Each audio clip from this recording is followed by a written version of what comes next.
the economy just means how much money we have and how much has been spent, but it goes beyond that. So we'll take a very critical listen to what President Nana Addo Dankwa Akufo-Addo will be telling the nation. Very good morning to all of you. Thank you for staying with TV3. We remain your election command center. If it has to do with politics and associated or related issues, we are your go-to source for that discussion. And on your screens also, you'll see the current development in Parliament. So the House is almost full. Clearly, 275 members of Parliament are expected to come and listen to the President, and we want you to also be in the know of all the developments. So it's good that you're tuned into TV3 and our affiliate stations, so you can also follow the conversation on the national scale. We also have in studio some guests we'll be speaking to, so we get to understand the real reasons or numbers that will be put out. You know, why some things are how they are, what else is going to be informing, the current state of the economy, what else should be expected going into the first quarter of the new administration that is yet to be sworn in, etc. And then also, the conversations about the fact that we all need to manage our expectations of the incoming administration, considering the state we find ourselves in. All of that has dominated conversations since the election. So we would want to now, tease out some of the specifics and maybe, as we've always done, throw out suggestions to the incoming administration on what to focus on so they can get their first few steps right. And that's what we'll be doing here on TV3 this morning. So we'll definitely be keeping the visuals from Parliament also on your screen so you get to see the development. The Speaker of the House will be commencing proceedings in Parliament. Post that, we'll also see which key individuals are there and then what exactly President Akufo-Addo will be saying.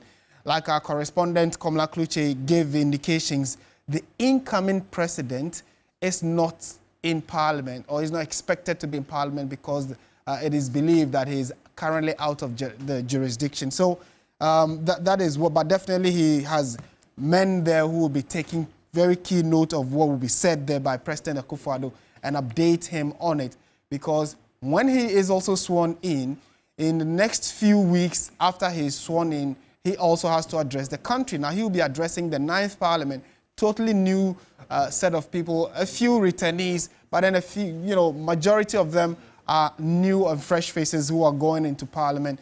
The incoming president would also have the opportunity constitutionally to address them and by extension address the entire nation and tell us what he has been handed and how he intends to manage the resources of the Ghanaian economy.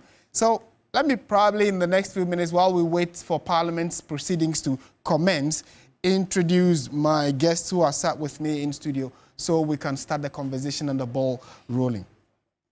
I have on my immediate right Dr. Eric Boache Yadom, who is Senior Lecturer, University of Professional Studies, Accra, and also a finance expert. Then on my extreme right we have Dennis Brown, Associate Director, Finance Advisory at Deloitte. I hope I didn't mix the positions. No, am I right? Yeah. Okay, good morning to you, gentlemen. Good morning, Martin. And thank you for making time to join us so we all hear what the president has to tell us and by extension, how we can analyze and critique what we have and then also set the pace for the incoming administration to follow. But what would your preliminary words be, or your initial words be on what we expect from President Akufo-Addo, the state of the nation? What is our current state of the nation? And I think I'll start with you, Doc, where you as a lecturer, also a finance person, how, if Ghana were a man, you look at our current state of our finances, what would you say is the situation now? Generally, there's a mixed feeling as far as the management of the Ghanaian economy has been. But I'm sure this last owner will be focusing on his 8 years administration and what he has done. So on top of my head, I'm sure he will start talking to us about his free SHS agenda, and which has had a very huge impact on the development of our country. Talking about the economic issues. we know that our public debt is generally high. I think in the excess of about 70%.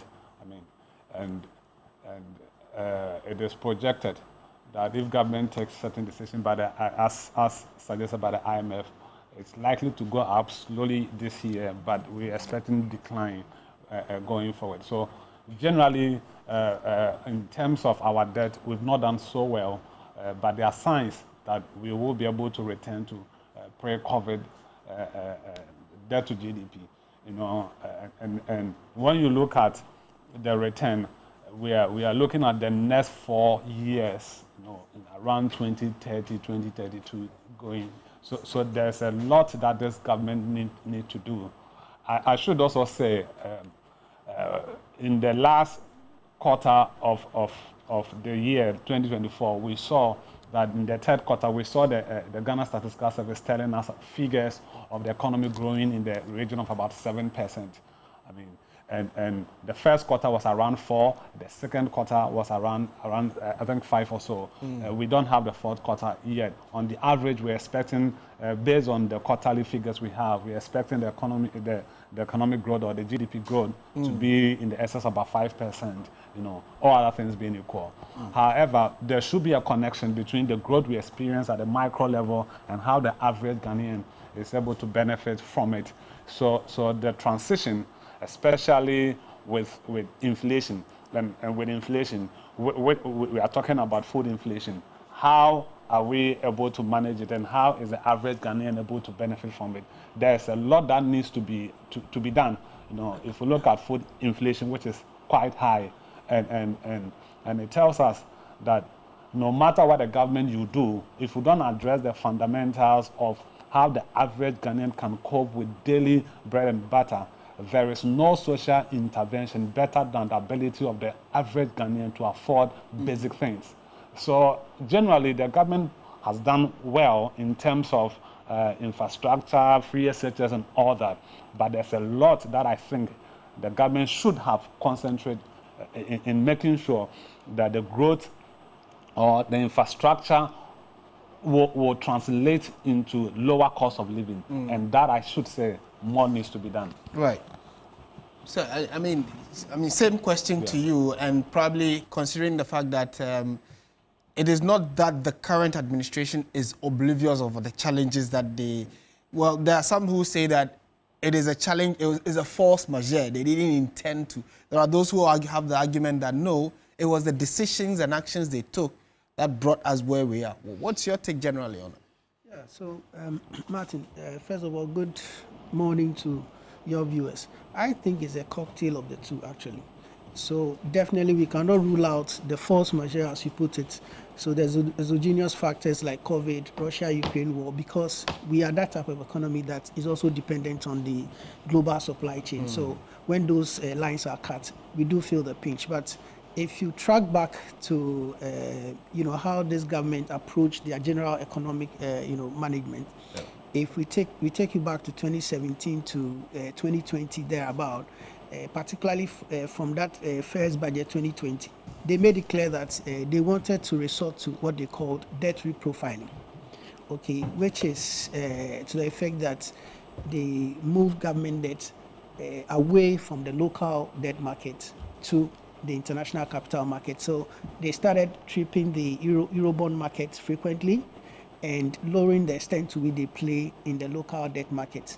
The effect of that, between that period, we saw decreasing lending rates, we saw increase in increase in credit to private sector, and that's precisely what they wanted to achieve over that period. But again, they should have been more mindful of the risk that would then play out, because as you go more towards the international capital market and index your debt in USD, there's the FX risks that you have to, you know, deal with. And for an economy that experiences depreciation of the local currency perennially, you are always going to set yourself up for, you know, that kind of challenge. And so over the period, COVID happens, post-COVID, you know, the effects began to tell. You are locked out of the international capital market, and so you couldn't go and bring the dollars as you used to. Depreciation sets in, and then your debt start ballooning because you always have to revalue your debt in your local currency and compare to your GDP. And we saw it, in terms of the percentage going up. The international capital market typically will pick that up and call it out as, being not sustainable when it comes to your debt management. And then it makes it difficult for you to, go back there. And so a multiplicity of issues. You can't take away the fact that they have also been inefficient in the way they've managed our debts and, government expenditure. And that's primarily what has landed us with the IMF. Okay, and so you go to the IMF, and the IMF has told you clearly, you need to create some fiscal space, in order to begin to see some macroeconomic stability. So when you look at the IMF policy, the measures are mainly around revenue mobilization and expenditure rationalization. Can you moderate expenditure here? Can you introduce this measure to revamp, revenue? Okay, there's no restriction around homegrown policies that you can implement or not. But as you do so, if it's going to have a bearing on expenditure, there are targets that you need to achieve, failing which you may not be able to access the credit.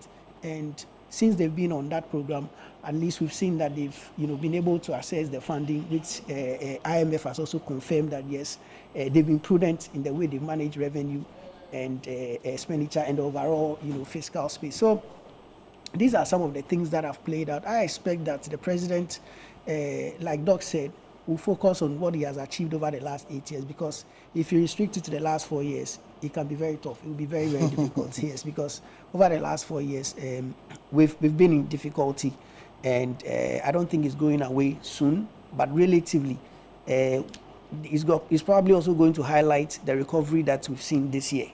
2024, the numbers are telling a certain story, that there's been some recovery, and we hope to be on that path. Hopefully the new government does the very things that intensifies that recovery. And so yes, you go back to the last 8 years, towns, free SHS, infrastructure development, make mention of some of the key policies that he believes impacted positively, but he's also going to highlight the recovery we've seen these last few years, and maybe allude to some other international outlets and their reports which suggest saying that we are about the fastest that in terms of coming out of the challenges that we are in. So this is what I expect. Definitely he's experienced a brutal defeat, not he himself, but for his party, because he's done his 8 years.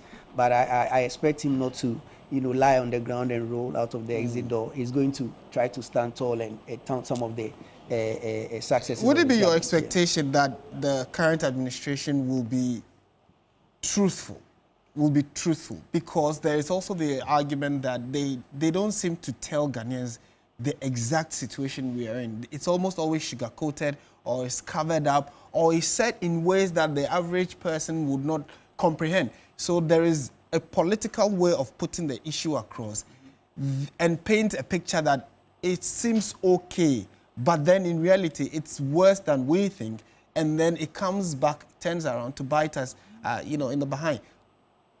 What level of truth are you expecting from the outgoing president? Yeah, I'm expecting he's a politician to start with. So I'm expecting the politician to be a politician, yeah, yes. So, to magnify successes and magnify their own successes and minimize, the failures.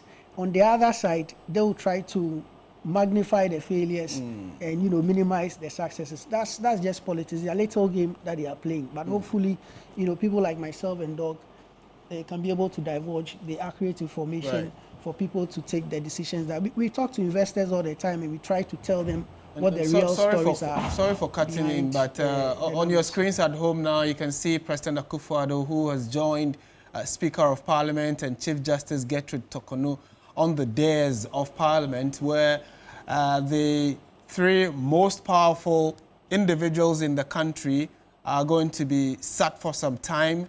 Parliament, so they will be there while the initial part of parliamentary proceedings will commence. So as we speak, the national anthem is being played. Let's listen in, and then we can come back in studio for a conversation.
Honorable members,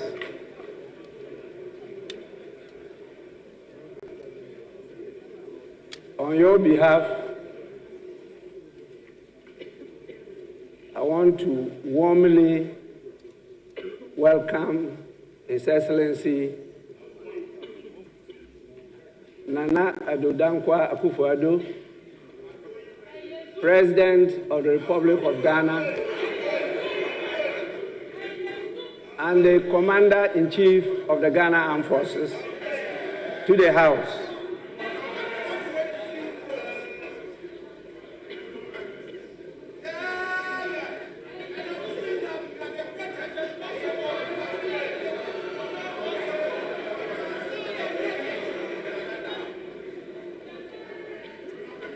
Before I invite him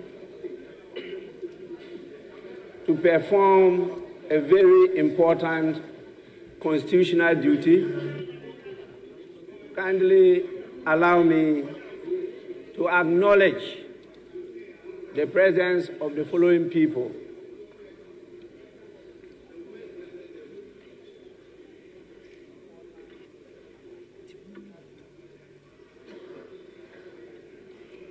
His Excellency, the President, is ably supported in the performance of this duty by His Excellency, the Vice President, His Excellency Mahmoudou Bawumia,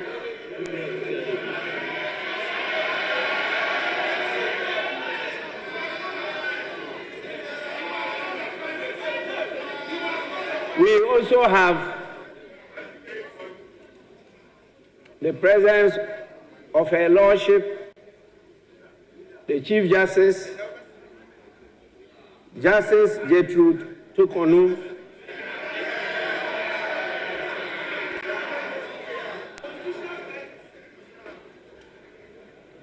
and for sure, we have the presence of the spouse of His Excellency the President, Her Excellency Rebecca Akufo-Addo.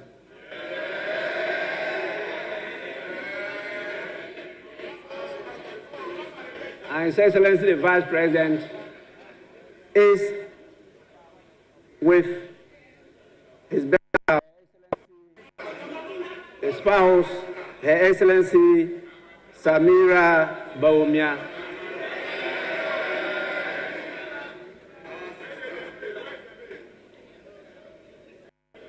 And I have with me my wife,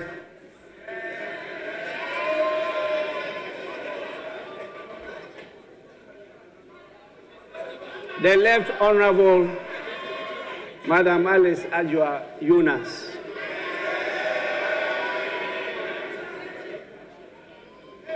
Her Excellency, our Ladyship, the Chief Justice, is accompanied by her spouse, Mr. Francis Tokunu.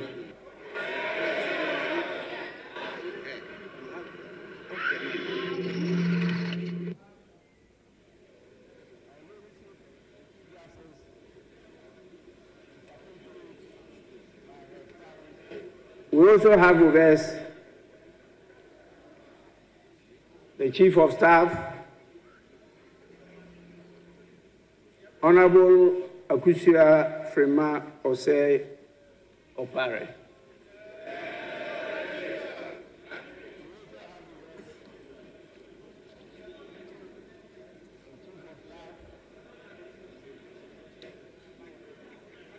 We could not be joined by the chairperson of the Council of State, by his ably represented by our own veteran politician, lawyer, the person of Mr. Sam Okudjato, Senior Advocate of Ghana.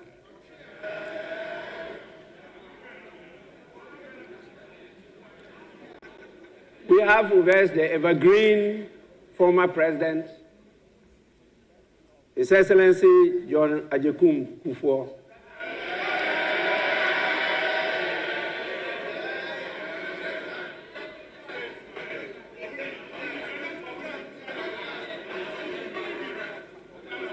it's very important on your behalf. I thank him for always being with us here in this house. He is always present anytime we have an important function in Parliament. And we are extremely grateful to you, Your Excellency.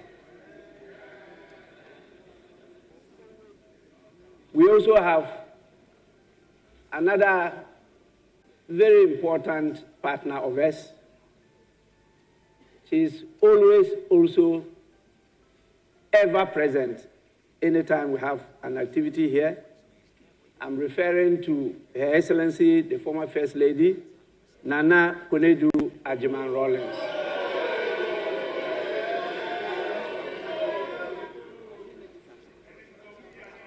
And we have with us here almost all members of the diplomatic corps that are here with us, and definitely you can see them at the important visitors public gallery.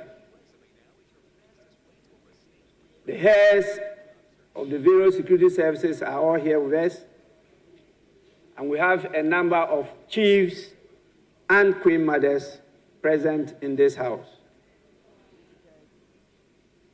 We are blessed with the presence of our religious leaders who actually keep us healthy by always praying for us and making sure that the blessings and favor of the Almighty God remains with us forever and ever.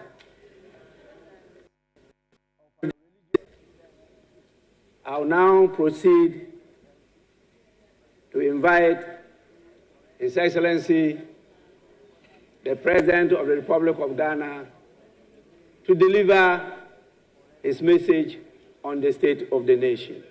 Your Excellency, you may do so now.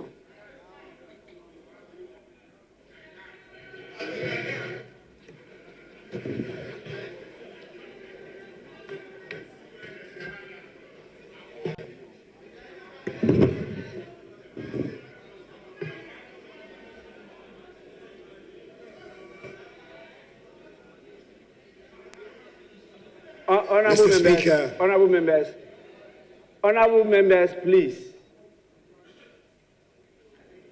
This is a very important occasion, and you are in the house we refer to as August House, House of Honor and Dignity. We expect nothing apart from honorable behavior from you, and please, let's listen to His Excellency in absolute silence. I thank all of you for your compliance. Mr. Speaker, as my constitutionally mandated period as President of our country nears its very end, I come before this august House to perform my last official public duty. I'm grateful for the opportunity to give an accounting of my time in office, spell out the highlights of the state of our nation, and place on record the Ghana I'm handing over to my successor. In accordance with protocol and convention, it is good to see that my wife, First Lady Rebecca Akufo-Addo, Vice President Mahamadou Bawumia, Second Lady Samira Bawumia, the spouse of Mr. Speaker, Mrs. Alice Ajua Jonas Bagbin, Chief Justice Gertrude Tokunu and spouse, and justices of the Supreme Court, the representative of the chairperson, Mr. Sam Okujeto, and members of the Council of State, Chief of Staff at the Office of the President, the Honorable Akufo-Addo Parry, and officials of the Presidency, Secretary to the Cabinet, Ambassador Mercy Deborah Karakari, Chief of Defense Staff of the Armed Forces, Lieutenant General Thomas Opong Pipra, the Inspector General of Police, Dr. George Akufo-Addo, and the various service chiefs are all present. The Speaker, the House is also duly honored by the welcome attendance of the former President of the Republic, John Agyekum Kufuor, former First Lady Nana Konadu Agyeman-Rawlings, and the Dean and members of the Diplomatic Corps. Mr. Speaker, before I commence my message on the state of the nation, I want to put on record that I am deeply saddened by the devastating fire at Kantomanto Market, which took place yesterday, and has left many traders and their livelihoods in ruins. My thoughts and prayers are with those affected, and I extend heartfelt sympathies to the hard-working traders who have lost their goods and investments. Government stands with you and will work with relevant agencies to ascertain the causes of the fire and to provide the needed support. As a nation, let us unite in compassion and solidarity to help those who have suffered losses. Together, we can extend a helping hand to our fellow Ghanaians in need during this challenging time. Mr. Speaker, it is important to state at the outset that serving the Ghanaian people as president has been the greatest honor of my life. It has been one of great challenges and even greater triumphs, one that has demanded every ounce of my energy, commitment, and love for our beloved country. My vision has always been to see a Ghana that is self-reliant, prosperous, and united, a beacon of hope, democracy, and opportunity in Africa and beyond. That vision remains undimmed, and I'm confident that the strides we have made together will propel Ghana to even greater heights. Mr. Speaker, the first responsibility of a government is the safety and security of the state and its people. I'm happy to report that our country's territorial integrity is intact and all our borders are secure. In a neighborhood of widespread instability, it is no longer an assumption that we can make that our land will be safe and secure. Ghana, by the grace of God, remains the only country in the neighborhood that has not fallen victim to terrorist violence. It has taken a lot of concerted effort, and dare I say a lot of money, to enable us to protect our country from the ravages of the variety of terrorist groups operating and destabilizing other countries in the neighborhood. I wish to pay great homage to the security services and their ministerial leaders for the work they do every day to keep us safe.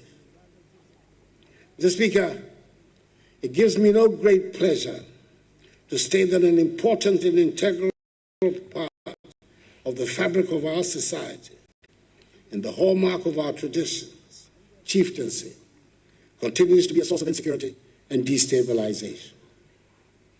Upon coming into office, we worked hard with considerable assistance from the Committee of Eminent Chiefs, Otumfuo Asantehene, the Nairi, and the Yabonwura, to bring finally a resolution to the conflict which had blighted the ancient kingdom of Gabon for many, many years. Bringing peace to Gabon remains one of the high watermarks of my time in office, and I had been so looking forward to counting it with pride as the top of the list in resolving chieftaincy disputes and conflicts. Unfortunately, the sad situation in Boku must necessarily dampen any enthusiasm about the resolution of chieftaincy problems elsewhere. It is a matter of great regret and distress to me personally that in spite of our best efforts, the Boko conflict remains unresolved. Boko is unhappily not the only area of chieftaincy conflict. In judging from the experience of other parts of the country, I will have to mark chieftaincy as a growing source of insecurity that will continue to require a lot of attention. It is clear that part of that process is the need to strengthen the capacities of the Ministry of Chieftaincy and Religious Affairs and the Peace Council, the two frontline institutions responsible for dealing with chieftaincy and other disputes. Mr. Speaker, in my inaugural speech at my swearing in my first term on 7th January 2017, and early on in that term, I made a public commitment to tackle galamsey, the phenomenon that had been ravaging our environment and destroying our lands and water bodies in the pursuit of mining our gold. I knew and was very much aware that fighting galamsey was not a universally popular position for a president to take. But I felt strongly enough about the need to protect our environment to say I was prepared to put my presidency on the line in the defense of our lands and water bodies. And indeed, Mr. Speaker, the fight against galamsey led directly to the loss by my party of several parliamentary seats in the 2020 elections, and to the makeup of this 8th Parliament, which affected the implementation of my policy agenda and impacted the second term of my presidency. I welcome the many loud converts to the fight against galamsey that suddenly appeared in the run-up to the 2024 elections. And I pray that more and more of us get to embrace the need for the protection of our lands and water bodies. As I have stated on numerous occasions, the fight against galamsey is not a fight against mining or the extraction of the gold the Almighty has so generously endowed us with. But we owe it to future generations of Ghanaians to extract our minerals in a manner that protects our lands and water bodies. I'm happy to be able to say that we have implemented some of the boldest and most progressive policies in the mining, forestry, and land sectors. As a result of these policies, we overtook South Africa as the leading producer of gold on the continent and have consistently increased gold production to reach an unprecedented 4 million ounces last year. Not only have we revamped dormant mines like the Obuasi and Bibiani mines, we have also worked to deliver the Cardinal Namdi mine, the first large-scale mine in northern Ghana, and the first greenfield gold mines in our country in more than a decade, with the ongoing construction of new mines in Ahafo by Newmont and Upper West by Azuma Resources.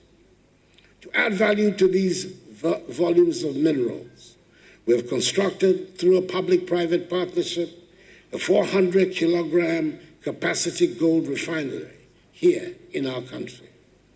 We have also concluded discussions with the parent company of Ghana Manganese Company Limited for the construction of a $450 million United States dollars manganese refinery at Nsuta.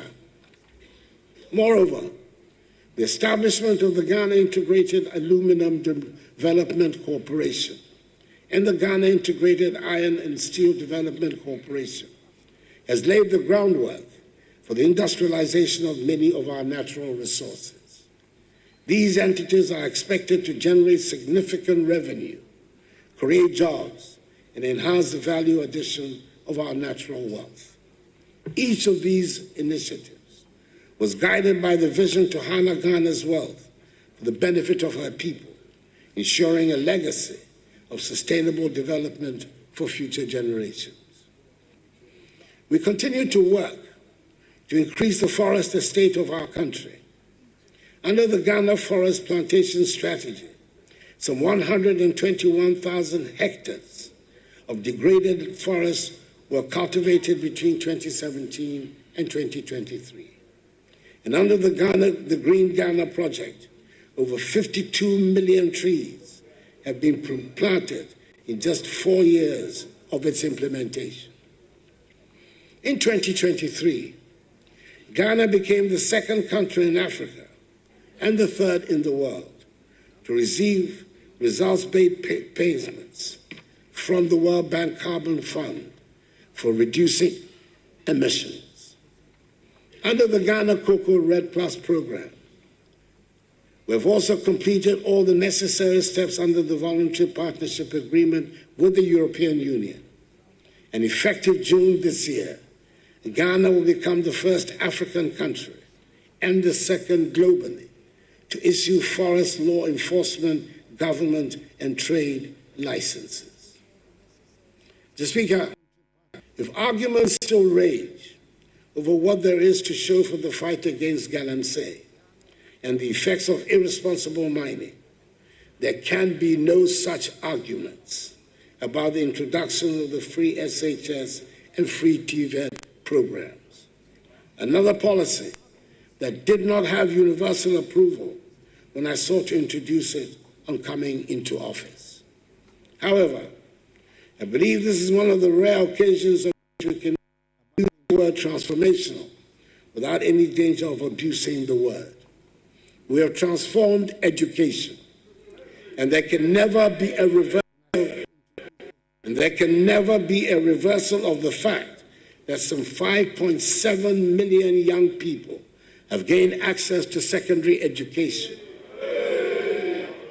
who would otherwise not have had the opportunity but for free SHS and free TVET. Indeed, my administration has also prioritized technical and vocational education and training, TVET, establishing 34 new TVET institutions and upgrading 62 existing ones to equip our youth with 21st century skills. Mr. Speaker, I'm proud that we were brave enough to have started the free SHS policy at the beginning of my first term and resisted the calls for a gradual introduction.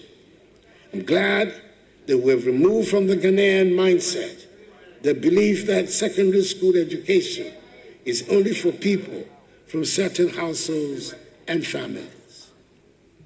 From 2020, when the first cohort of free senior high school candidates sat for the WACC exam, Ghana has consistently recorded over 50% of candidates scoring A1 to C6 in all 4 core subjects. This marks a stark improvement compared to the years prior, particularly the period when pass rates in core subjects were largely below 50%. This year's results, the 2024 results, have maintained the laudable trend from 2020. Indeed, only 51.6% of candidates achieved A1 to C6 in English in 2016, compared to a much higher 69.52% in 2024.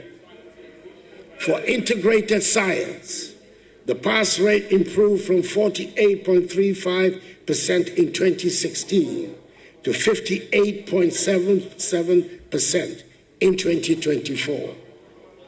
Mathematics demonstrated the most dramatic progress, rising from a mere 13.12% pass rate in 2016 to an impressive 66.86% in 2024. Social studies followed a similar trend, improving from 54.55% in 2016 to 71.53% in 2024. Moreover, the 2023 WACC results stand out as the best in the history of the examination.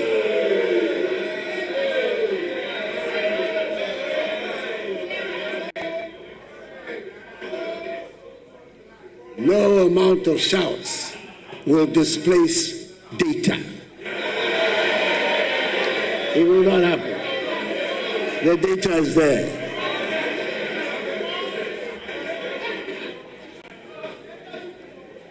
As the best in the history of the examination, with record-breaking performances across all core subjects. It is obvious then that our reforms have not only expanded access, but have also enhanced the quality of education. I am glad that we have elevated TVET and STEM to where they properly belong, and that they will no longer be seen as the option for those who cannot make the top grade. We have embarked on the development of 20 STEM centers and 10 model STEM senior high schools across the nation, and also constructed 186 new science laboratories nationwide. The other day, I commissioned the Accra STEM Academy, which is destined to play a key role in the future of STEM education in our country. These institutions are designed to provide hands-on learning experiences with cutting-edge facilities. From coding to robotics, our students are being prepared for the demands of the 21st century. It has not been without challenges, but the results are evident. I'm delighted with the infrastructure transformation that has taken place on our school and university campuses. This was displayed in a dramatic fashion a few weeks ago when the Ministry of Education staged the simultaneous commissioning of 80 new educational facilities across the nation. I do not suggest that we have finished what we set out to do, but we have certainly established what a kindergarten is supposed to be like. We've established what a primary school should be like. We've set standards for what constitutes a JHS. Science laboratories are now integral parts of junior and senior high schools, and computer tablets are available for all school children. Mr. Speaker, no one can accept that a public school building can be painted in beautiful and attractive colors. Mr. Speaker, we have aimed to make the learning and teaching atmosphere a happy one for all school children and their teachers. We spend a lot of resources on education in the past 8 years, and I'm persuaded that it is money well spent, and the long-lasting benefits for our society will provide the justification for the expenditure.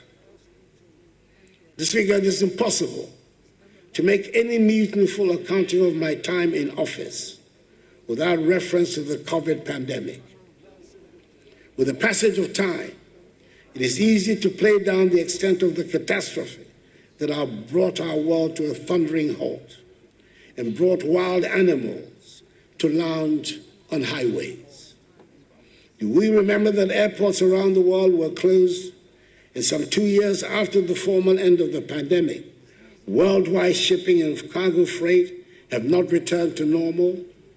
Schools were closed around the world, and it took courage to reopen our schools. And there are parts of the world that have not yet made up for the closure of schools necessitated by the pandemic. Probably, Mr. Speaker, the most poignant aspect of those times was not the fear that gripped us all, but the fact that we were unable to hold hands or hug each other, and we could not have funerals for our dead. It is worth emphasizing the point that with the help of the Ghanaian people and the guidance of the Almighty, we managed the pandemic in our country to the admiration of the whole world. Indeed, during the COVID-19 pandemic, Ghana emerged as a leader in Africa, managing the crisis with a balanced approach that prioritized lives and livelihoods. We were among the first countries on the continent to secure vaccines and roll out a comprehensive vaccination program. The establishment of our own vaccine manufacturing facility under the supervision of the National Vaccine Institute a body created by Act of Parliament in collaboration with international partners, is a testament to our resolve to build resilience in our healthcare system. In the spirit of transparency and accountability, a parliamentary audit was conducted on the accounts relating to COVID-19 expenditures, reflecting my government's attachment to accountability and the effective stewardship of public resources during a time of crisis. However, the consequences of the COVID-19 upheavals on all aspects of our lives have gone way beyond what anyone could have imagined, and we're still dealing with the effects on the economy. But let me first deal briefly with the effects on the health sector.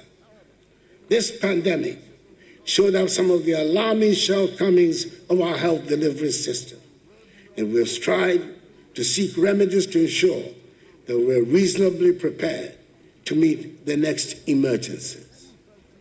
The most important intervention is the Agenda 111 project we have embarked upon that aims to place a hospital in every district.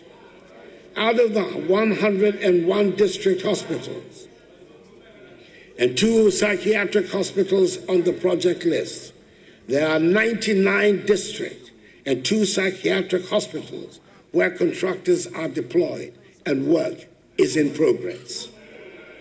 I'd hoped that construction would be completed on all of them, but that, alas, was not to be.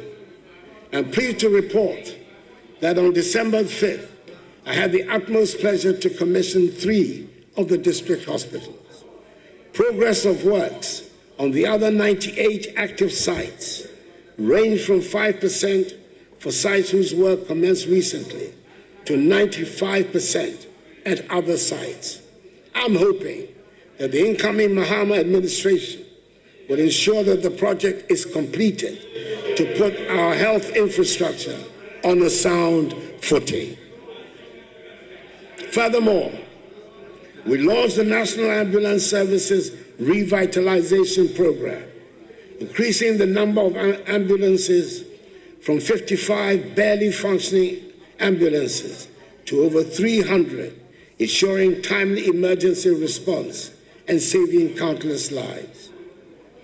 The strides in healthcare reflect our collective commitment to build a system that prioritizes the dignity, health, and well-being of every Ghanaian. Furthermore, we've revived the National Health Insurance Scheme, which at one point before I came into office appeared to be reverting to the days of cash and carry. The number of subscribers has risen from 10.6 million in 2016 to 17.9 million at the end of 2023. With the renewal of subscriptions being facilitated by a tap on the mobile phone and the scope of the scheme being broadened to include treatment for sickle cell disease, kidney dialysis, and childhood cancers. Mr. Speaker, our economy took a bigger hit from the COVID-19 pandemic and the ensuing consequences than had been anticipated. And in 2021 and 2022, we were in unaccustomed trouble. Our economy, which in my first term had been widely acknowledged to have performed creditably, marked by the longest period of single-digit inflation, 7% average GDP real growth rate, and strong external balances, was on its knees. The government's difficulties in Parliament, with the slimmest of majorities, gave the impetus to the international rating agencies to trash us on their assumption that we would struggle to get financial policy measures passed through the legislature. We faced the problems we encountered with equanimity, took a deep breath, and decided to apply for an IMF-supported program, dubbed Post-COVID-19 Program for Economic Growth, PCPEG, in the middle of 2023. The implementation of the program so far has gone well, even as it has been challenging. We have passed successfully through 3 successive reviews of program implementation by the IMF board, with the most recent review approved on 2nd December 2024, leading to the disbursement of $360 million United States dollars. The fund has therefore disbursed a cumulative $1.9 billion United States dollars to date. At the moment, I'm able to say with confidence that the crisis is over, and that the economy has recovered strongly and faster than projected.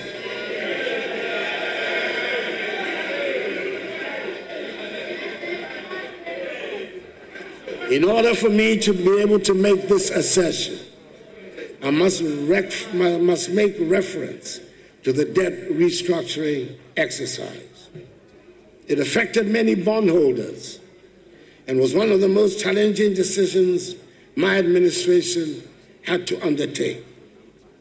It was not a choice made lightly, as we were acutely aware of the personal and financial hardships it would impose on individuals, families, and institutions across the country. Many citizens had invested their hard-earned savings, and we fully understood the pain and sacrifices this exercise demanded. However, it became evident that without such bold and decisive action, our economy would have faced an even greater crisis with far-reaching consequences for every Ghanaian. This restructuring was essential to address unsustainable debt levels and to create the fiscal space needed to stabilize the economy and lay the groundwork for future growth. It was critical in ensuring that Ghana could meet her financial obligations, regain the confidence of international and domestic investors, and restore our economic credibility. Through the resilience and understanding of the Ghanaian people, coupled with the strategic measures we implemented, we have been able to chart a path towards the recovery that is underway. Today, we're witnessing the positive outcomes of the painful but yet necessary exercise. The economy is rebounding strongly. Our fiscal position is more stable, and our debt sustainability has significantly improved. These developments have provided a solid foundation for sustained growth and development, ensuring that the sacrifices made by bondholders and other stakeholders will not be in vain, but rather the basis of Ghana's economic revival. Mr. Speaker, the country is not broke, as some propagandists want us to believe. We're handing over the country with gross international reserves of almost $8 billion United States dollars.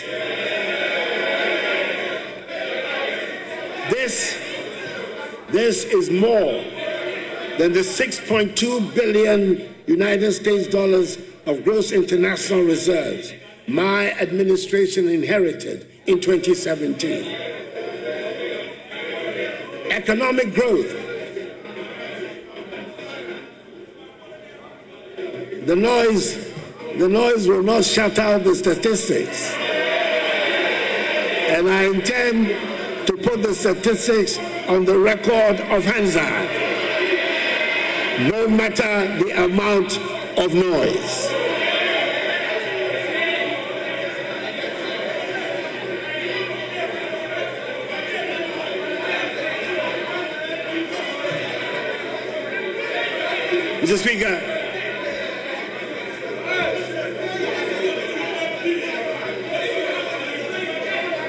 Mr. Speaker, economic growth. Honorable members, the level of interruption is high. Please, honorable members, His Excellency the President is not out of order. Please.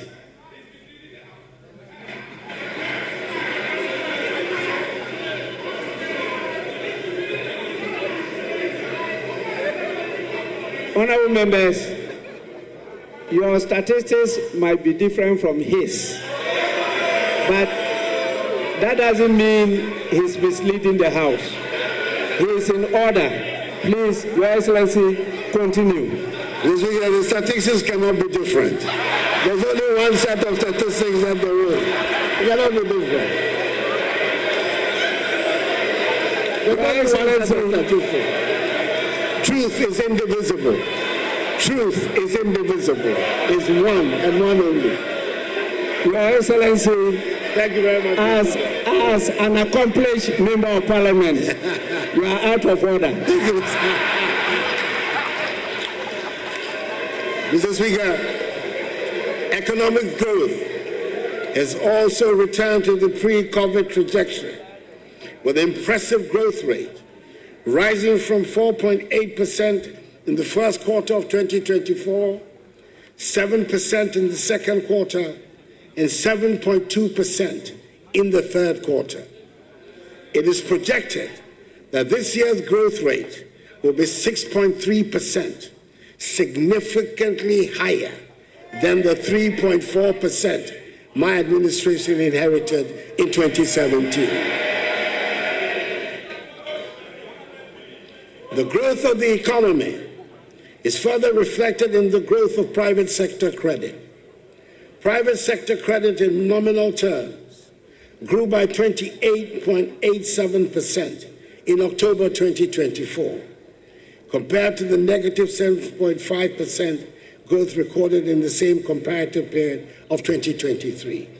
In real terms, growth in credit to the private sector improved to 5.5%, compared to a contraction of 31.6% recorded in October 2023. It is further reinforced by improved external balances, with the current account balancing improving significantly to a surplus of 2.6% of GDP in the first 9 months of the year, compared to a deficit of 6.6% of GDP in 2016. In much the same way, the trade balance has improved and stands at a surplus of 3.85 billion United States dollars, compared with a deficit of 1.8 billion United States dollars in 2016. Headline inflation, which stood at 23% in November, is still very high, but this is coming down from 54% recorded in December 2022, following the effects of COVID-19 and other global economic pressures. Encouragingly, food prices have also begun to decline, bringing some reduction in the overall cost of living. Government has implemented significant measures to address the hardships that accompanied the economic difficulties. These include increased budgetary allocations towards the school feeding program, the capitation grant, the National Health Insurance Scheme, and the Livelihood Empowered Against Poverty program, LEAP.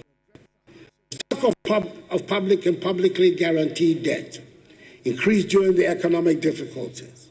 However, the government is servicing its debts, honoring coupon payments for both domestic bonds and Euro bonds.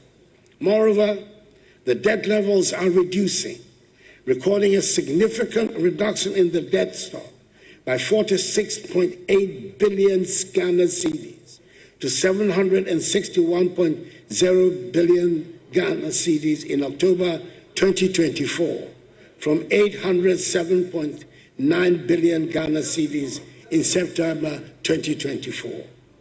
The public debt to GDP ratio, therefore, reduced from 79.2% in September 2024 to 74.6% in October 2024. This is expected to reduce further to 55% of GDP in net present value terms, a level that restores Ghana's debt sustainability. It is hoped that the new government will continue with the policies being implemented to achieve the debt sustainability target. I'm happy to inform the House that today, 3rd January 2025, my government will honor coupon payments to our Eurobond holders amounting to $346 million United States dollars. We cannot afford to default on our debt repayments. That's advice that I want to give to the incoming finance minister. These achievements demonstrate our firm commitment to the policies, structural reforms, and program objectives and targets under the program. Let me at this juncture state unequivocally that the banking sector cleanup undertaken by my administration was an act of necessity, not of vendetta. It was a bold and decisive intervention to safeguard the strength and integrity of Ghana's financial system.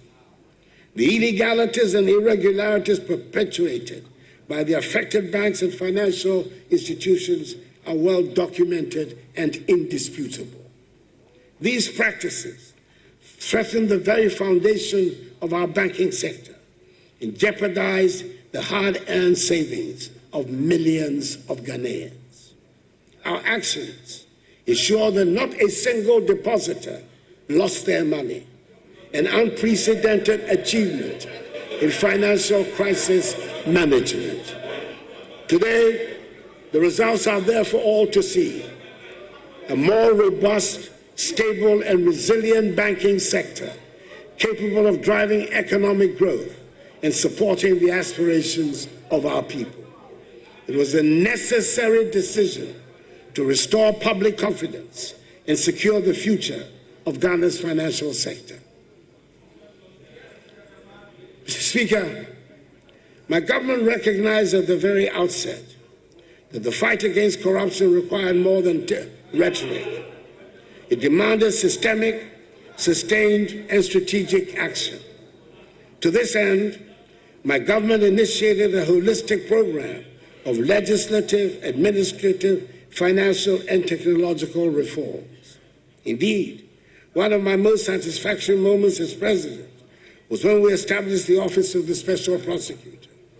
For me, this was not just another government office. It was, and still is, a symbol of our determination to tackle corruption head-on. I wanted Ghanaians to know that no one, no matter their rank or status, would be above the law.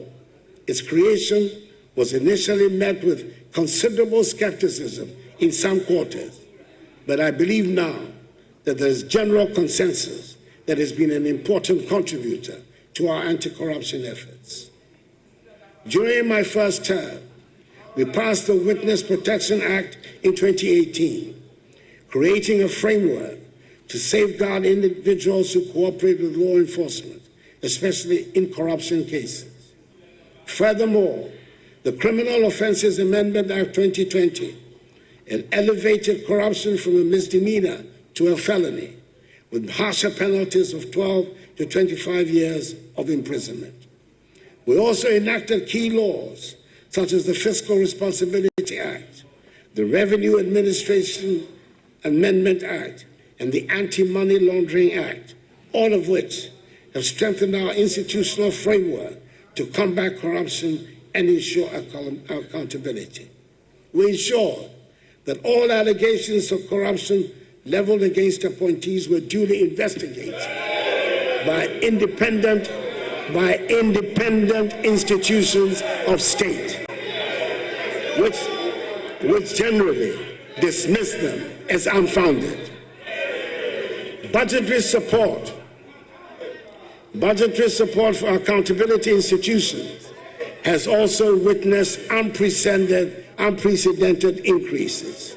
For instance, from 2017 to 2023, SHRA's budget increased by 99%, Parliament's by 100%, the Office of the Attorney General by 162%, the Audit Service by 258%, and the police by 274%. These investments reflect my administration's commitment to empowering these institutions to discharge their mandates effectively, which means that the tools needed to exact accountability from all public office holders, including those of my own government, have been considerably sharpened. The application of these tools, whilst respecting as it should due process and the rule of law, however, should pose no problem, no fears for any honest public office holder. I remember the early days of these reforms when skepticism abounded. People asked, will this really make a difference? Today, the numbers speak for themselves. The Auditor General's report for 2023 showed a reduction of 5.2 billion cedis in financial irregularities, a 32% drop from the previous year. You're not listening to me. You're not listening to me. I've just explained to you. From the previous year, I just said so. Listen, open your ears and listen to me. Mr. Speaker, my government has undertaken impressive reforms to strengthen Ghana's judiciary, enhancing both capacity and accessibility. Key achievements include addressing court infrastructure challenges with the construction of 100 courthouses, 90 of which have been completed and are operational, making it the biggest single infrastructural intervention for the judiciary in our nation's history. The establishment of the Court of Appeal complex in Kumasi, along with 20 townhouses and a guest house for justices in the northern sector, now enables appeals from 11 regions to be handled locally, reducing delays in justice delivery. Additionally, the implementation of the e-justice system has digitized case management and streamlined processes, solidifying the judiciary's role as a bulwark of Ghana's democracy and development. Moreover, the Law House, a modern facility for the Office of the Attorney General, has now been completed. Mr. Speaker,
Honorable members, please.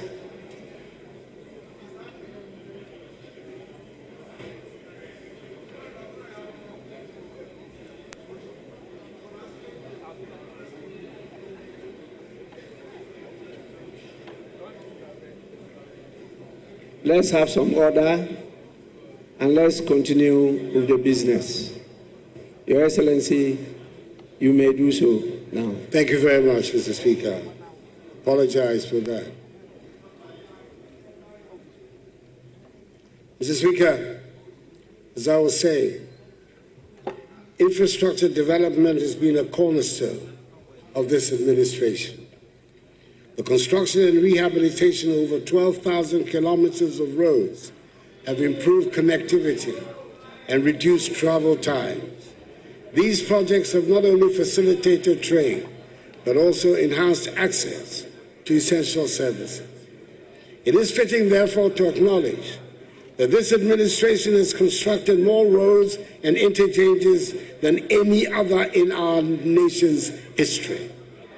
In the Greater Accra region alone, we have completed the Pokwase Interchange, Tema Motorway Interchange Phase 1, Obetebi Lamte Interchange Phase 1, the East Legon Underpass, and recently, the Flower Pot Interchange. Beyond Accra, we have also delivered the first ever interchanges in the Eastern region at Suhum and in the Northern region at Tamale. Each of these projects tells a story of commitment, foresight, and a Ghana that is continuously moving forward.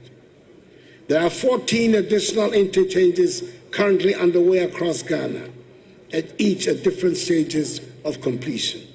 In Greater Accra, we're building interchanges at Obetemi Lamte Interchange Phase 2, Nungwa, Ajingrano, Bone Barrier, Pram Pram, Dawenya, Savannah, and Tema Motorway Phase 2. In the Ashanti region, ongoing projects include the Swami Interchange Phase 1, Anumanje, Makro, Magazine New Road, Ebusuakura and Abrepo, as well as the PTC Interchange in Takoradi in the Western region. These projects represent the scale of our ambition, a commitment to excellence and growth that knows no limits.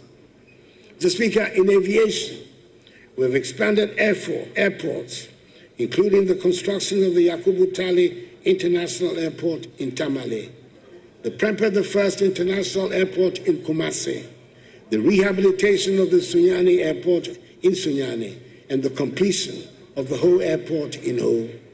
These projects position Ghana as a hub for regional air travel.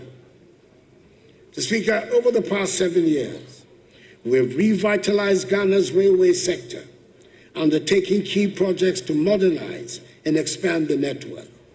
Notable achievements include the rehabilitation of the 66-kilometer narrow-gauge Western Line from Kojukrom to Takwa, the construction of a 22-kilometer standard-gauge line between Kojukrom and Manso, and securing funding to extend the Western Line from Manso to Huni Valley, connecting to the port of Takoradi.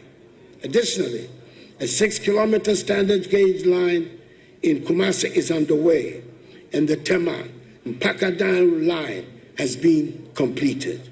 Progress of the Ghana-Burkina Faso Railway project further underscores efforts to enhance regional trade and integration. Mr. Speaker, we have made some good strides in improving the housing sector. Over the period, we built 1,070 affordable houses and broke ground for an additional 800 in the Greater Accra region. We've also established the National Home Ownership Fund, which is delivering 534 homes in Tema Community 22. We delivered the 1,000 homes to the security services and are delivering 600 homes for public servants through the Bungalow Redevelopment Program. Mr. Speaker, the transport sector has also seen the deployment of electric buses in major cities, reducing carbon emissions and aligning with our climate change commitments. These advancements signal Ghana's commitment to building a sustainable transport infrastructure for the future. Behind every completed road and bridge is the story of lives transformed, farmers reaching markets, students accessing schools, and families connected. Mr. Speaker, my government has prioritized the modernization of Ghana's maritime infrastructure, with the Takoradi Harbour standing as a shining example of this commitment. The port has been transformed into a world-class facility, enhancing its capacity to meet the demands of modern trade and of the oil and gas industry.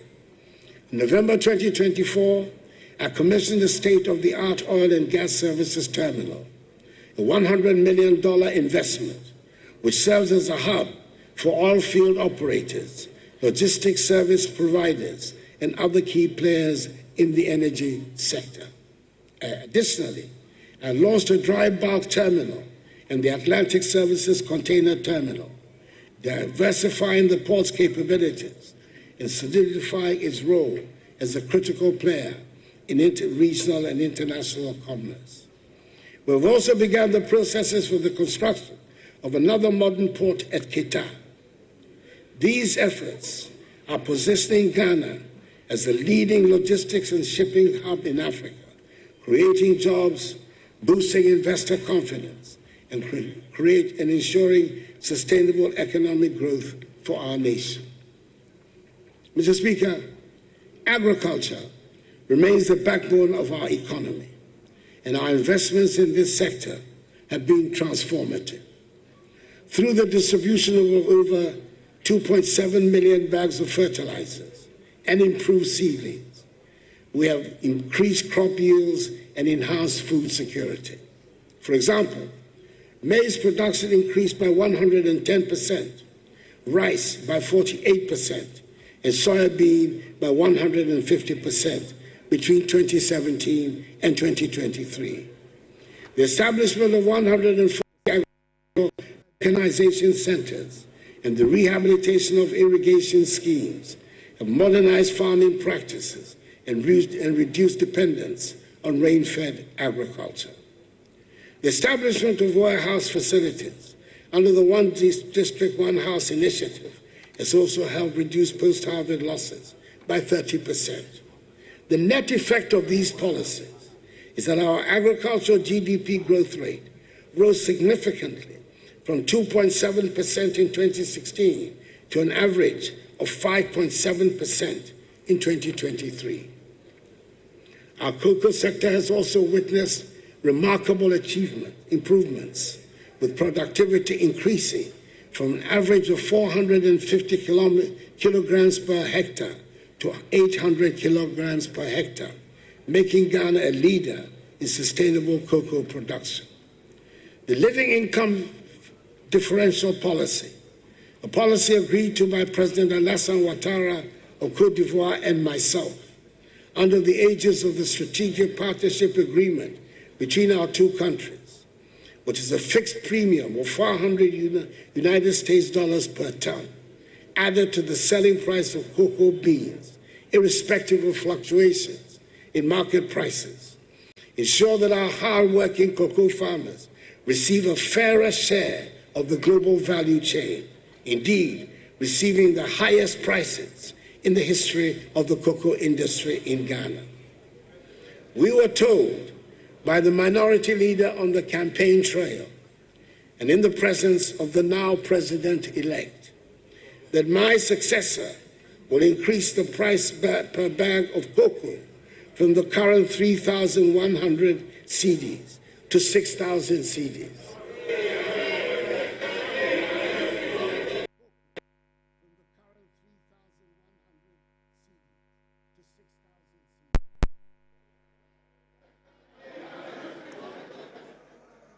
Our farmers will be very happy when this pledge is realized.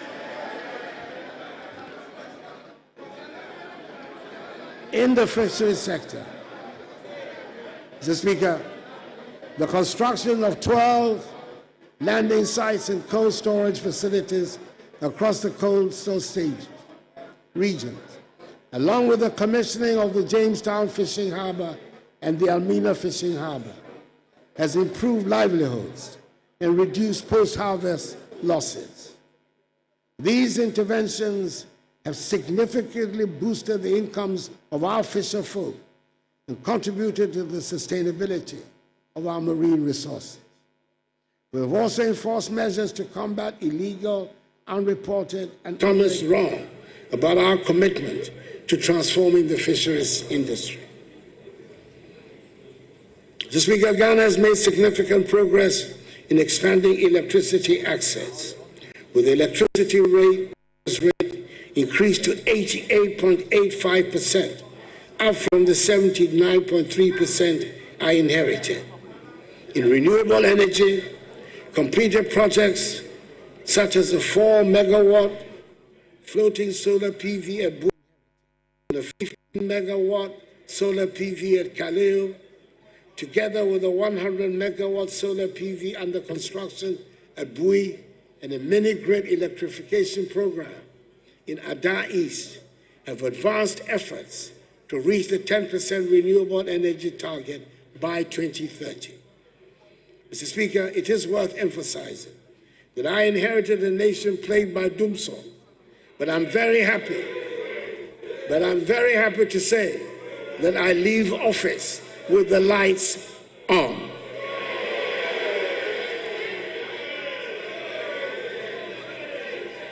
This achievement did not come without its challenges. When my administration assumed office, we inherited an energy sector legacy debt of $2.5 billion United States dollars. The Energy Sector Recovery Program, developed by government and the World Bank, projected that this debt would balloon to a staggering $12.5 billion United States dollars within 5 years if no decisive actions were taken. We knew that such a scenario would cripple the sector, undermine investor confidence, and plunge the nation back into darkness. Mr. Speaker, we got to work immediately. Through tough negotiations with independent power producers, prudent financial management, and targeted interventions, we've been able to stabilize the sector while keeping the lights on. I'm pleased to report that we've kept the energy sector legacy debt to $2.5 billion, the same level we inherited, and have averted the $12.5 billion debt scenario, despite the rising cost of energy production and the global economic challenges that have unfolded during my tenure. The energy sector has been truly transformed, and I'm leaving office confident that the foundations we have laid will serve this nation well for generations to come. Mr. Speaker, one of the most notable milestones of my administration has been the creation of 6 new regions: Western North, Ahafo, Bono East, Oti, Northeast, and South. This historic achievement responded to decades of passionate advocacy by local communities for a governance structure that brings development closer to the people. Today, these regions stand as evidence of our commitment to equitable development with enhanced access to public services, infrastructure, and economic opportunities for millions of Ghanaians. Additionally, my administration championed a bold vision for local governance by advocating for the election of Metropolitan, Municipal, and District Chief Executives, MMDCEs. Though the process was unfortunately aborted, I remain hopeful that in the not-too-distant future, this vision will become a reality. Such a reform would deepen democratic accountability and empower citizens to shape their local governance directly, ensuring that Ghana's democracy continues to grow stronger and more inclusive. Mr. Speaker, the youth are the heartbeat of our nation, and we have implemented programs to empower them. From the National Youth Authority reforms to sports infrastructure development, we have ensured that young Ghanaians have the tools and opportunities to thrive. The construction of some 150 AstroTurf pitches across the country and the rehabilitation of existing stadia have boosted Ghana's standing as a hub for international sports, including hosting successfully, despite all odds, the 2023 All-Africa Games. Creating an entrepreneurial climate has been a cornerstone of my administration's vision for empowering Ghana's youth. From the establishment of the National Entrepreneurship and Innovation Programs, NEIP, in 2017, with a $10 million United States dollar seed fund, to the transformative Greenhouse Estate Project and Entrepreneurship and Innovation Center in 2020. We have supported 15,000 startups, trained 250,000 young entrepreneurs, and created over 100,000 jobs. Initiatives being implemented by the Ghana Enterprises Agency, GEA, like the Ghana Economic Transformation Program, the Hubs Grant and Acceleration Program, CAP-BUS, U-START, and the Ghana Cares Obantapa Program, have further strengthened this vision, benefiting some 1.6 million Ghanaians and dispersing over 2 billion cedis in loans and grants. These efforts have sparked innovation, created jobs, and laid the foundation for a thriving entrepreneurial ecosystem, leaving a legacy of opportunity and growth. Mr. Speaker, in tourism, the Year of Return in 2019 and Beyond the Return initiatives attracted over 1.5 million visitors. These campaigns not only boosted our economy, but also strengthened ties with the African diaspora, positioning Ghana as a premier destination for cultural heritage and investment. The establishment of ecotourism sites and cultural heritage projects has further diversified our tourism offerings, attracting global attention.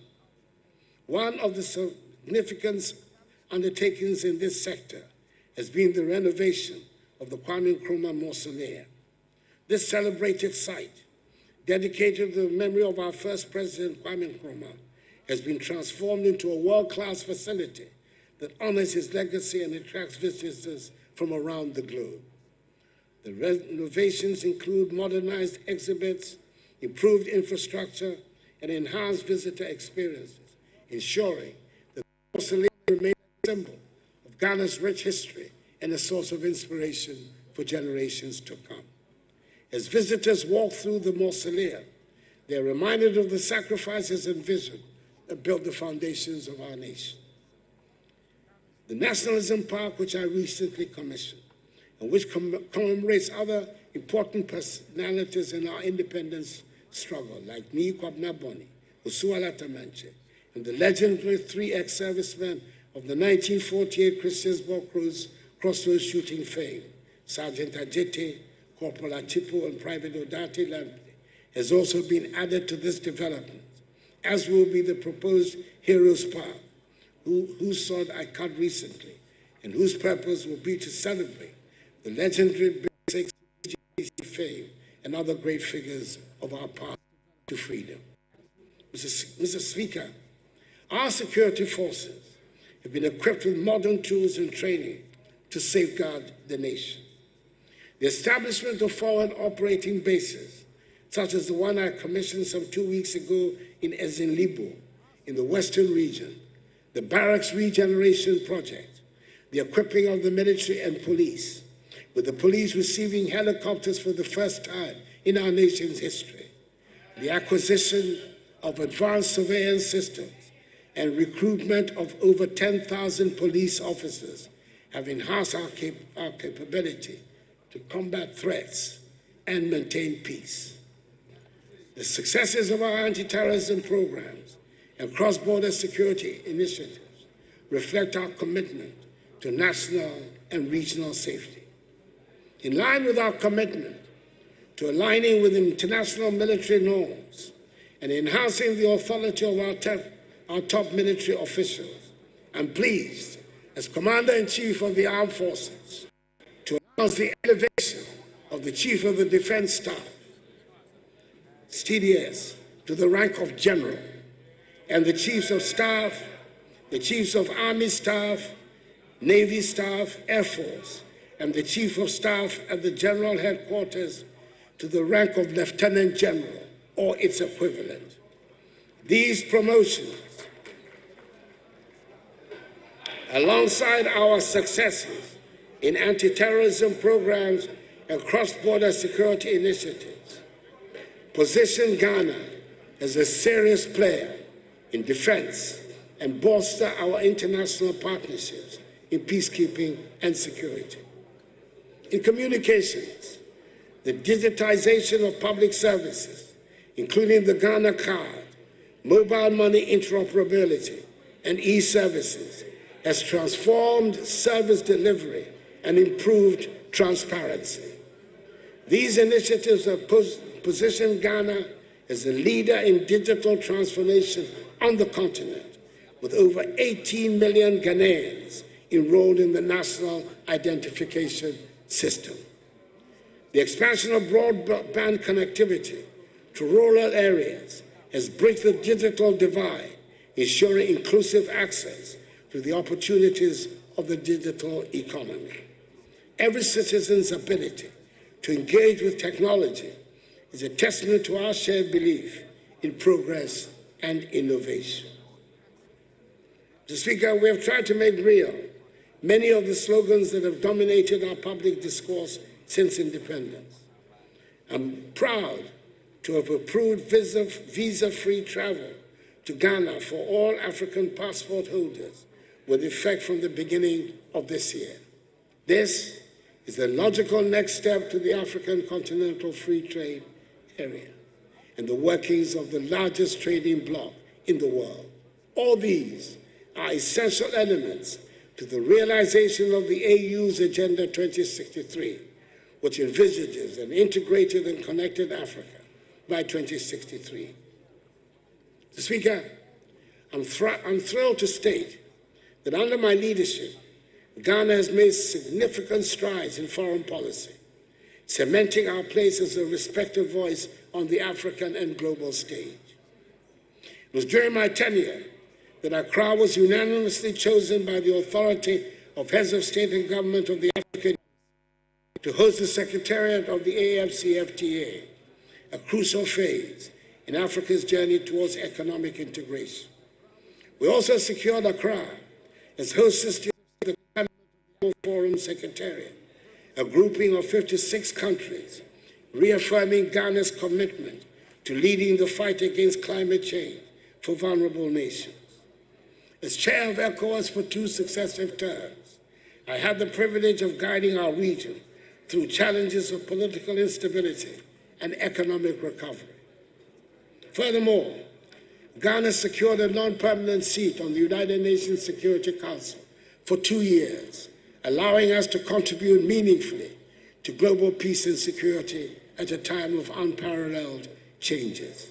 Indeed, it was Ghana that led the Security Council to adopt Security Council Resolution 2667, which provides for the United Nations to pay from assessed contributions 75% of expenses of UN peacekeeping operations in Africa a matter that had been in controversy and unresolved for several years. Additionally, Ghana witnessed a moment of immense pride when Shirley Ayoko Botchwey, a distinguished Ghanaian, was elected as Secretary General of the Commonwealth.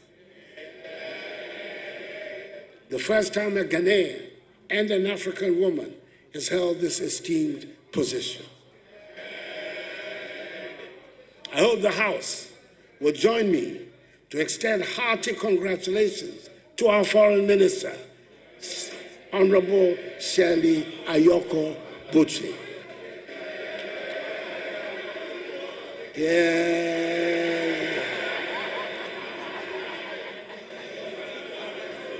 It is a prestigious position, and I'm sure she'll be a successful Secretary General and bring honor to Ghana. Another feather in the cap of Ghana's recent foreign policy has been the attainment this year of full membership of l'Organisation Internationale de la Francophonie, OIF, of which we have been an associate member for some 18 years. Our country, one of the few to be full members of both the Commonwealth of Nations and La Francophonie, has the opportunity to play a constructive role as a bridge between the Anglophone and Francophone worlds, particularly in Africa, enhancing our influence.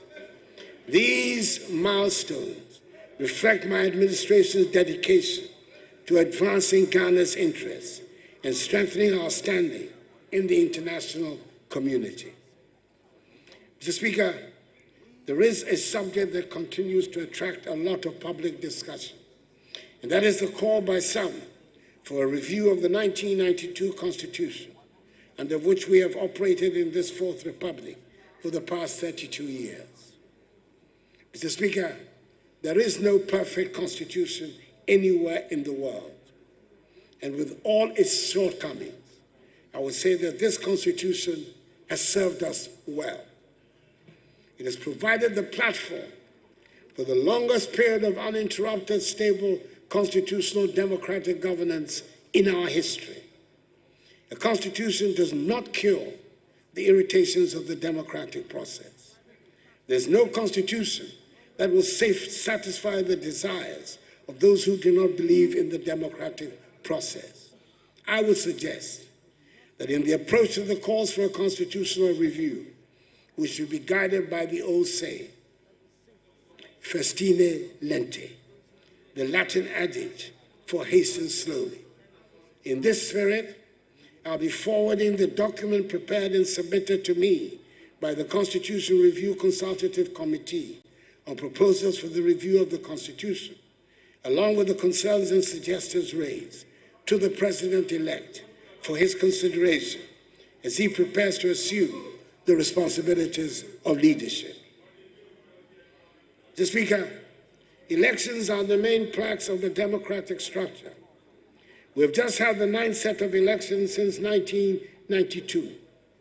The losing presidential candidate called the winner to congratulate him and made a public concession 14 hours after the close of polls, which it is widely agreed were conducted in a competent, free, and fair manner. I doubt there are many such examples anywhere in the world.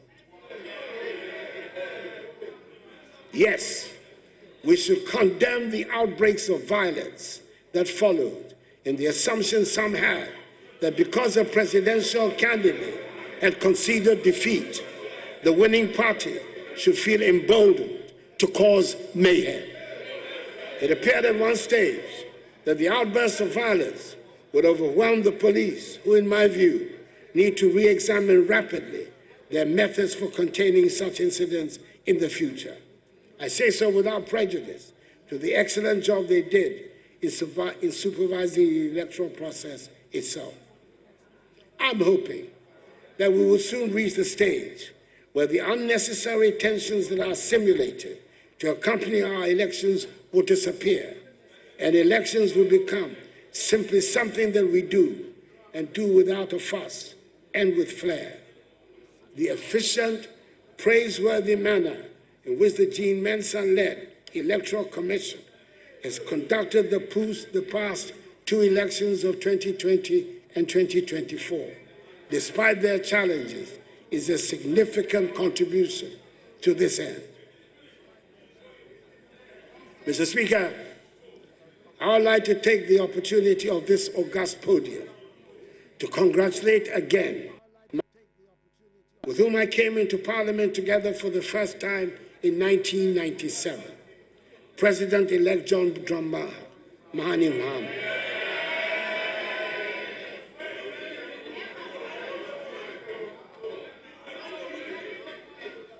On his historic comeback victory of 7th December 2022.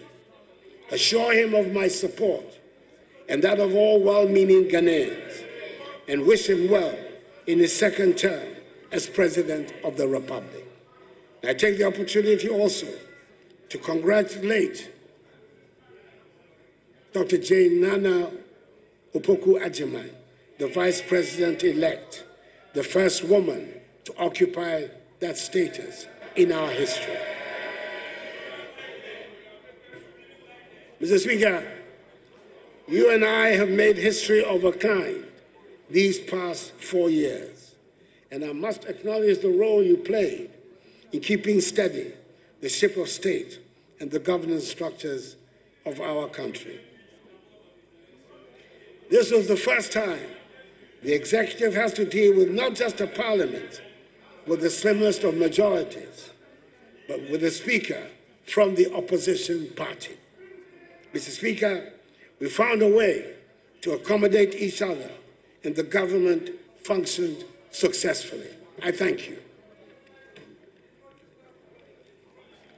Mr. Speaker, I would like to take this opportunity also to express my gratitude to the Council of State under the chairmanship of its highly respected traditional ruler, Nana Otu-Osirboa II Dramini, for the great help it has given me in helping to steer the ship of state to a successful end. Nana and the members of the Council, I thank you very much for your invaluable counsel. Mr. Speaker, as I prepare to leave office on 7th January 2025, I do so with immense gratitude for the trust and confidence the people of Ghana has placed in me over the last 8 years. It has been the highest privilege of my life to serve as president of this great nation. I've done so with an unwavering commitment, boundless energy, and a deep love for Ghana, always guided by the belief that our nation's best years lie. Together we have weathered storms, celebrated victories, and laid the foundation for a brighter, more prosperous future. Reflecting on this journey, I'm filled with pride for what we have accomplished, from the transformative policies in education and healthcare, to the strides in agriculture, digitalization, energy, governance, infrastructure, industry, and trade. These achievements are not mine alone. They also belong to every Ghanaian who has contributed to the collective effort of nation building. We've demonstrated that through unity, resilience, and determination, we can overcome even the greatest challenges. I'm confident that the progress we have made will inspire future generations to dream bigger, aim higher, and achieve more for our beloved Ghana.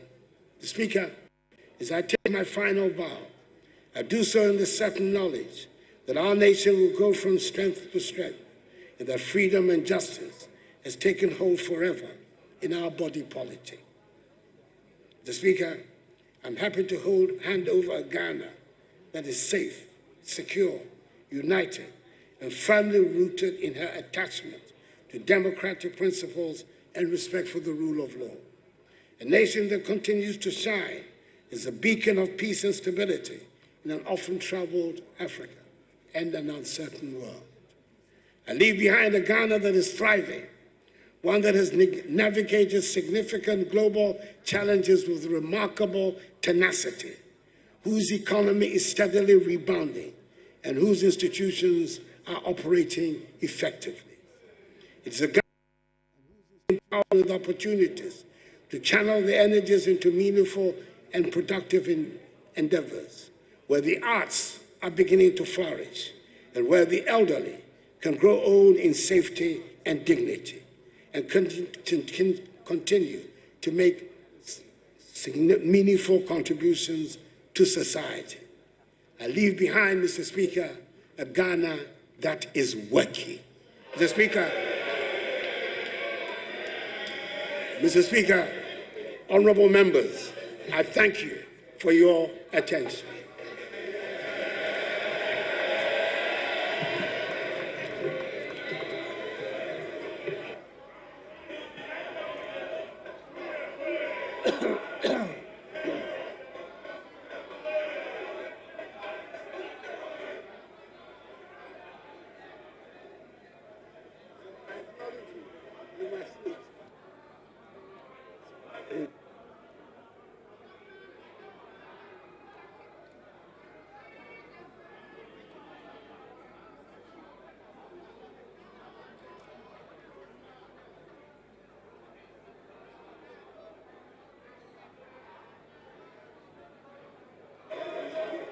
Where is the clerk?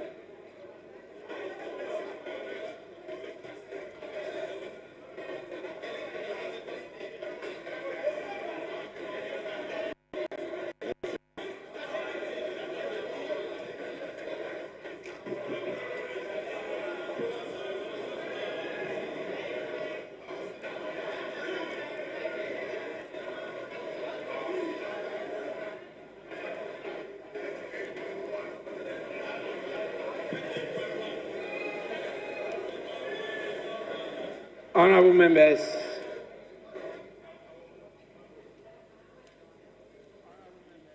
on your behalf, I with all humility convey the gratitude of the Parliament of Ghana to His Excellency the President for the message.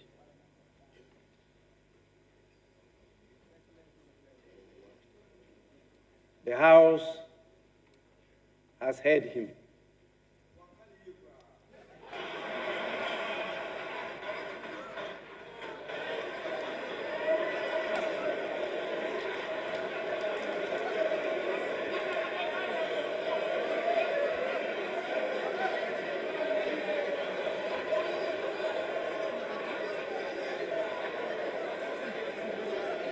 Honorable members,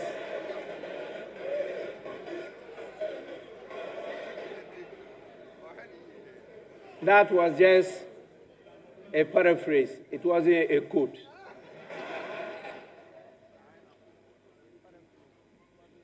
The quote is, "Minkani ye kra."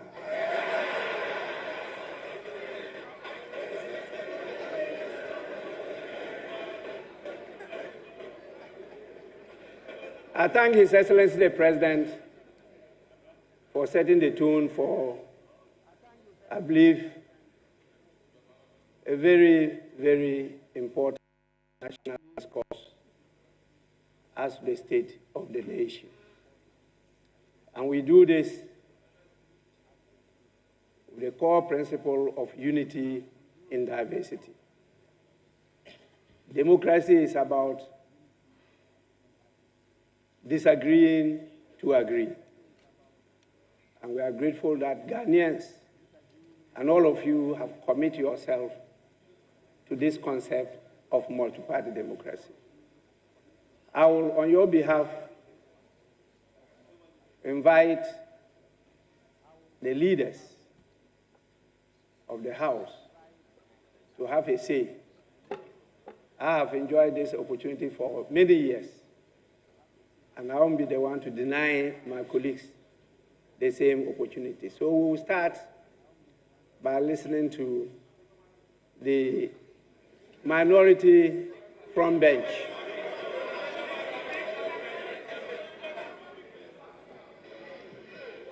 Thank you, Right Honourable Speaker. Your Honourable Speaker, I'm grateful for the opportunity to thank His Excellency the President for the message on the state of the nation that he has just delivered. Mr. Speaker, I need to remind you that the people of Ghana have already given their verdict on the true state of the nation. And that verdict was very, very clear. Economic hardship, huge debt overhang, high youth unemployment, hopelessness, and more. We have come to the end of the road for what has been undoubtedly the worst government under the Fourth Republic. Honourable Speaker, this abysmal record was confirmed on December 7th when the people of Ghana returned the most overwhelming and emphatic vote of rejection of any government ever witnessed under the Fourth Republic. Mr. President, you will be remembered as the first president who was cushioned by the IMF when you began, and you are still being cushioned at the end of your term. Mr. President, you left something very important in your account. You left out an account of your promise to God to build him a cathedral. But, Mr. President, Mr. President, I will leave that for you, between you and your God. Mr. President, let me remind His Excellency, Honourable Speaker, that his tenure in office will remain a timely reminder of how not to govern the country. But let me also be quick to assure the good people of Ghana that hope is on its way. And President John Dramani Mahama and the NDC, we can once again glean a brighter future from the throes of despair. Together we will work hard to lift ourselves from this historic low and reclaim our place, our glory as the Black Star of Africa. Once again, fellow Ghanaians, we are comforted and strengthened by the following words of Scripture. And I'm quoting Exodus chapter 14, verse 13. And I quote, "And Moses said unto the people, Fear you not, stand still, and see the salvation of the Lord, which he will show you today. For the Egyptians whom you have seen today, you shall see them no more." Bye-bye, Mr. President. It is finished. With that, Mr. Speaker, I thank you very much.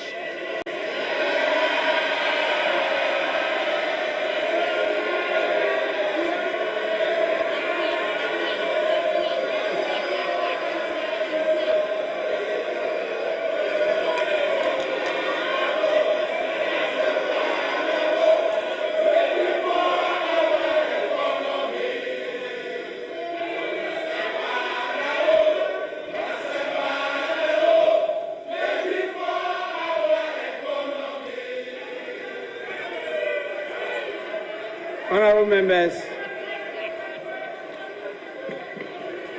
honourable members, honourable members, I have taken note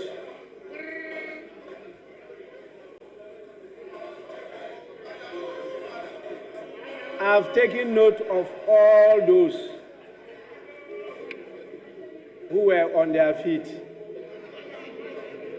and what they said. But it's now time for me to invite the majority leader, the leader of the House, to have a say.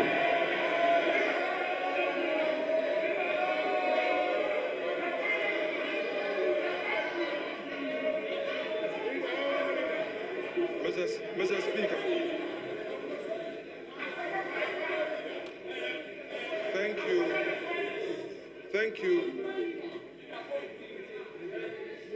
thank you for the opportunity to say a few words in response to the statement on the state of the nation delivered by His Excellency the President. Mr. Speaker, this is the man who, 1997, entered the Chamber of Parliament during the second Parliament of this Republic. He inspired the youth of this country through his advocacy. Hansa testifies of his great work in the chamber of this House. Then, as students, we sat at the gallery to observe and to take inspiration from him. Mr. Speaker, through resilience, through firmness of conviction, he tried over and over again and made it to the presidency. Mr. Speaker, today he has fulfilled a constitutional obligation to boldly deliver for Hansa his records in office for the 8 years. Mr. Speaker, it may be that for some political expedience, we may not appreciate what he has done for this country. But, Mr. Speaker, history, in its fair judgment, will state that there came an Akufo-Addo whose record in the educational sector of our country was unmatched and unequaled. Mr. Speaker, this is a man who is never afraid of challenges that confront him. Honorable members, please, silence. Let's listen to the majority leader. Please.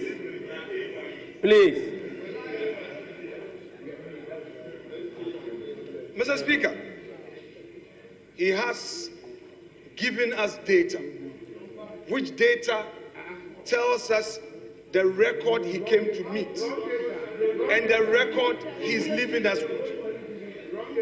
Mr. Speaker, the Agenda 111, a very ambitious policy to revive our health sector and to provide for the needs, the health needs of the many vulnerable communities, Mr. Speaker, which is also unmatched, is there for all of us to see. Mr. Speaker, above all, this president and his government have demonstrated that they have what it takes to keep our country safe all around us. And by virtue of my being a member of the ECOWAS Parliament, I am able to say on authority the challenges our West African neighbors face in terms of security. This country is safe and secure, and it is a haven for many West Africans who would want to invest in our country. This is a country we must be proud of. Mr. President, your country is proud of you. Democracy has experienced its best under your leadership. Today, we are being told that there's a new hope. That's no problem.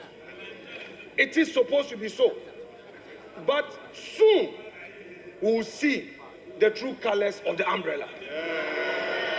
So, Mr. Speaker, I would want to say to my colleagues that you are yet to take over. we would be watching you for the next 4 years. And if indeed you have transformed, we will see with our naked eyes. This is a government that came into office and faced major challenge which confronted the world all over, but demonstrated resilience. This is a government that ensured that in spite of the COVID, all government sector workers were paid. This is a government that kept the lights on. This is a government that ensured that over 5.7 million Ghanaians had access to education. And Mr. Speaker, I would want to relate to this issue of free SHS. It took the grace of God for me to complete secondary education because my mom could not afford, my stepdad could not afford. It took the grace of God. And I know there were many Ghanaians who could not afford free SHS and because could not afford secondary education and had to stay at home. We know in our communities today, all those who could not get free SHS benefited from it when Akufo-Addo assumed office. Mr. Speaker, TVET was also implemented for those who are placed at the lowest ebb of fortune's wheel to also get advantage of getting technical education. This is it.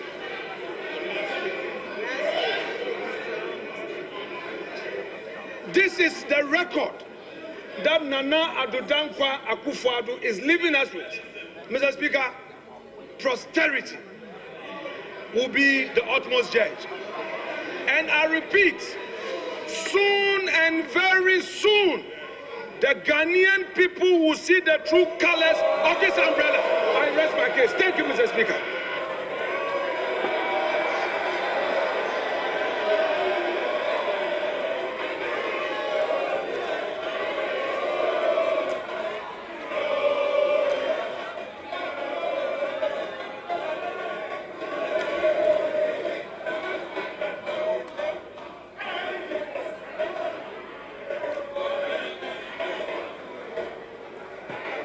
Honorable members, honorable members,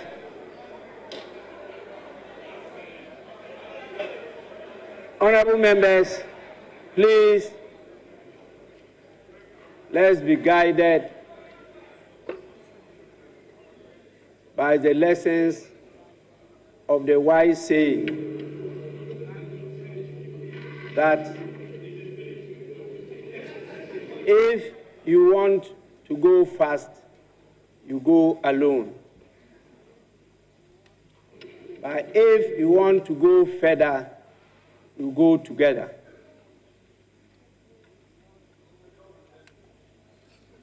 I'm sure, as honorable representatives of your people, you understand the full import of this wise saying. With this, honorable members, once again, let me thank all of you for creating a conducive environment and for assisting me to host His Excellency, the President of the Republic of Ghana and the Commander-in-Chief of the Ghana Armed Forces, His Excellency Nana Addo Dankwa Akufo-Addo.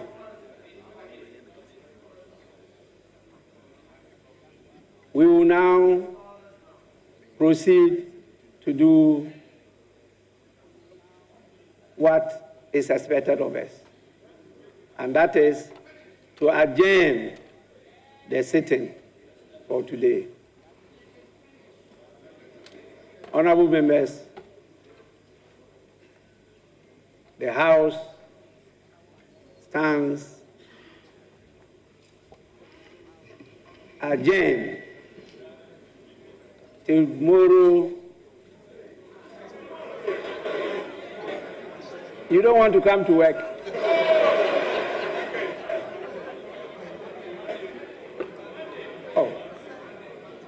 Actually, we don't have time. And so I wanted you to come for us to do something tomorrow. But if you say you are available only on Monday, you prefer tomorrow. Monday.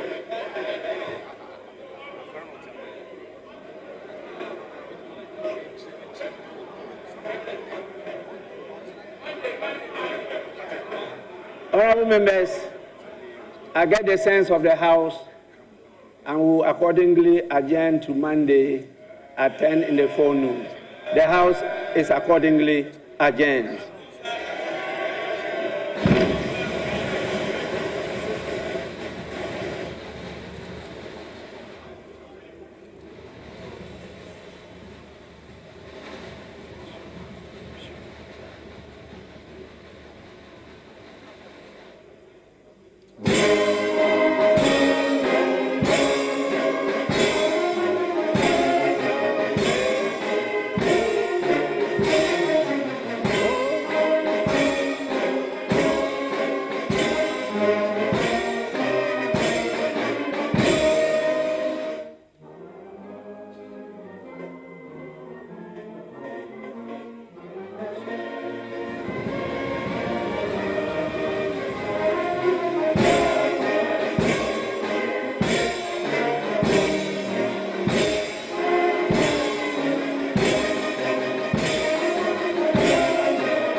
You go around with me.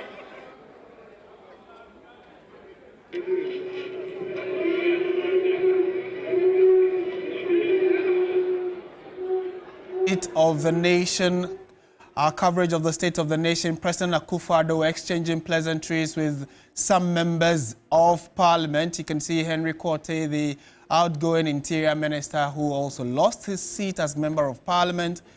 He was seeking to come back. That's Dr. Matthew Poku-Prempeh, who is the Energy Minister, well, also running mate for Dr. Mahmoud Bawumia. They're exchanging pleasantries with the President. The immediate past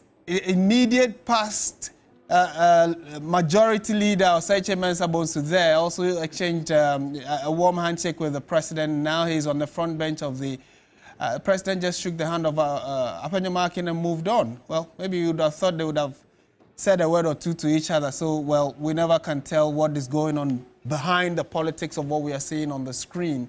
So the President is more or less quickening the exchange of handshake with the current majority side of the House, and would move on to, you can also see that that is the MP for Mena, who helped the NPP to be majority in the House. They had a majority of 1, and helped them to steer the affairs of the of parliamentary business for the last 4 years. And now he coincidentally is coming back, the MP for Fomena, on the ticket of the NPP, although he was on, as an independent candidate, he was in Parliament. So on the side of the minority, President and Vice President Dr. Mahmoud Bawumia, in a tete-a-tete with a number of the NDC MPs.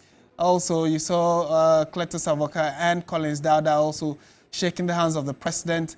And the greeting and the head shake by the Muntaka Mubarak, MP for Aswase, and Dr. Mahmoud Bawumia was very significant to note that it was a religious greeting, just in case you didn't capture it, because they are both devout Muslims there. So again, the President on the minority side of the House, Haruna Idrisu, is the next in line in a tete-a-tete with the President.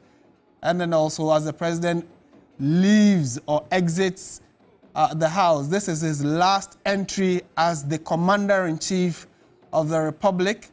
And it's interesting that all these MPs have heckled him every now and then that he came to the House. This was the last opportunity they got. And again, they didn't lose sight of the fact that they needed to throw a few jabs at him when he was delivering the State of the Nation address. So he even had to say they should keep quiet and listen, or open their ears and listen to him as he gave the State of the Nation address as he perceives it.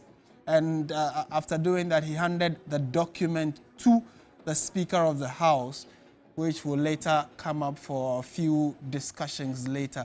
So he would exit, go to the foyer, where he would go and sign the book to show that he actually undertook the final constitutional duty as the President of the Republic. And when he does sign that signature, there will be photo opportunities. After that, he would exit Parliament.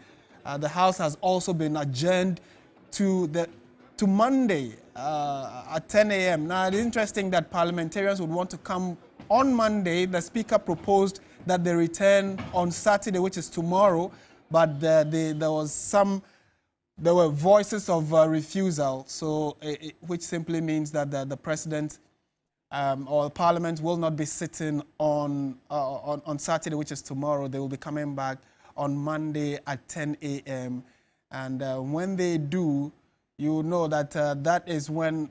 So Monday 5th or 6th. Monday, I think, is the 6th of Parliament. So they'll come in the morning, do parliamentary business. There are still a number of outstanding bills that they need to debate in the House and approve before the 8th Parliament dissolves. And then later in the day of the same Monday, that's when the new MPs will be coming in. So we are going to be having the 8th and the 9th Parliament coming to the House on the same day.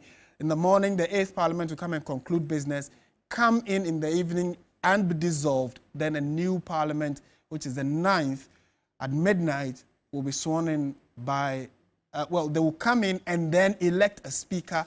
More or less, information we are picking indicate that the current speaker, Alban Bagbin, will be retained. And so if that is so, he would also take the oath again as Speaker of the House of Parliament, swearing the new members. Now we are expecting 276. The current Parliament is 275.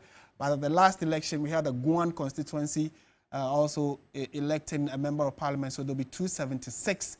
And then on Monday, when they are sworn in, the day after that, which is the 7th, they would all be going to the Independence Square to witness the swearing in of the President-elect John Dramani Mahama, who now will take over the reins of the country, and definitely would also be, so that's the President signing the book that shows that he has actually now finally undertaken the last duty expected of him in Parliament.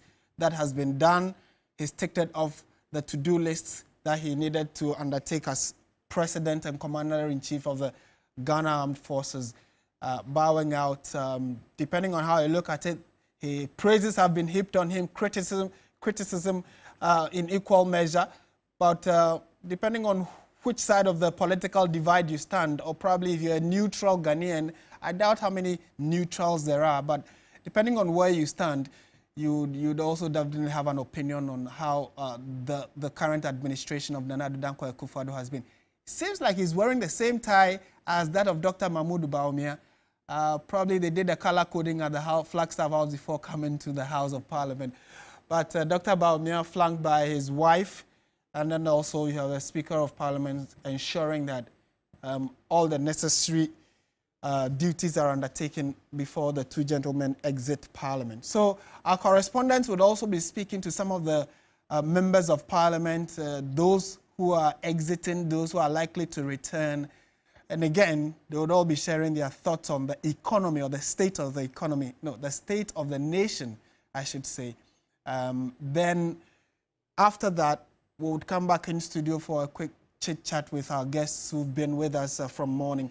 So you're still watching TV3's live coverage of the State of the Nation address by President Akufo-Addo, who did that is the last that he has to do, and touch on a number of things. I'll run you through a few of them, then I'll bring in my guests who have been with us all through the morning up until now.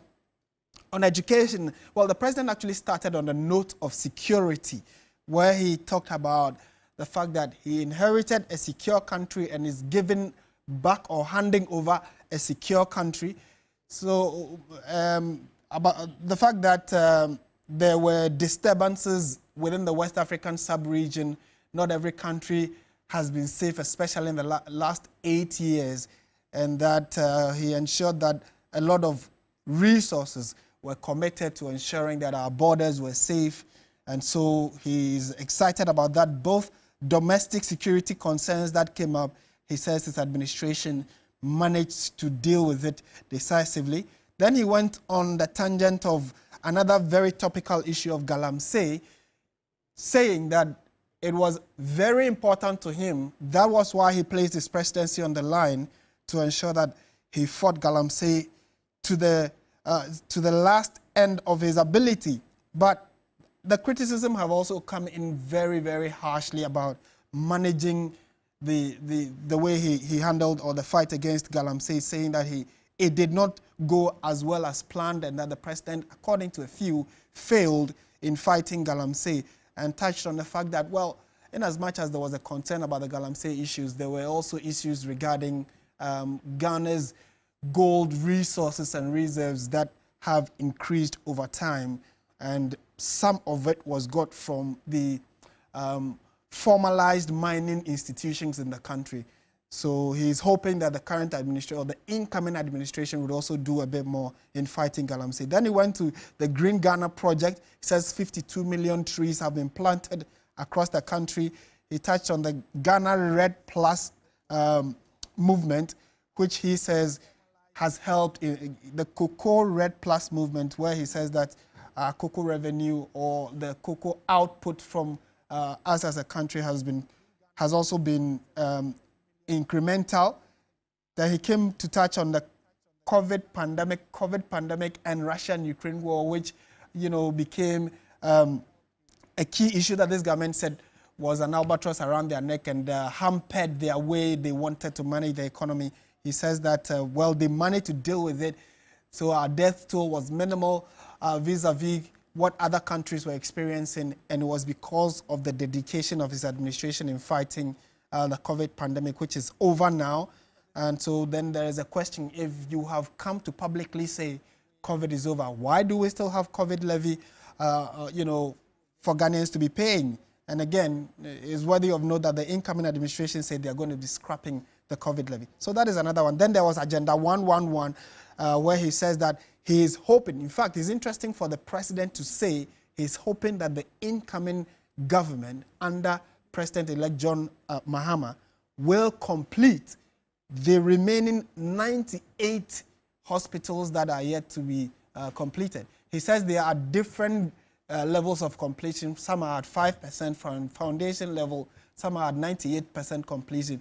He is hoping that John Mahama will complete the remaining hospitals, and that would go in a long way to help Ghana's health sector. So that and many more he touched on. Maybe I'll just have to bring in my guests so they can have a bite on or two on the issues about the state of the economy as given by President Akufo-Addo. I still have with me Dennis Brown. He's an Associate Director, Finance Advisory at Deloitte. He has been with us from morning and actually was the one who was giving a final thoughts before we had to quickly go to Parliament to take proceedings as President Akufo-Addo had arrived in the House and started speaking. We also do have with us in studio Dr. Eric Boakye-Yadom, Senior Lecturer, University of Professional Studies, UPSA, Accra, and he's also a finance expert. Gentlemen, thank you for staying with us throughout the time. I mean, I'm sure you all listened very attentively to President Akufo-Addo's final State of the Nation address. That is what he says the state of the nation is. What are your immediate thoughts? Maybe you were making a final remark before we went to him, so I'll hand over back to you to speak.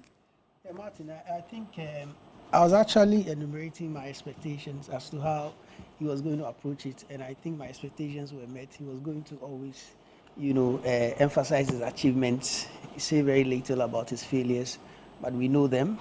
You know, exiting on a high, he wants to, you know, project that.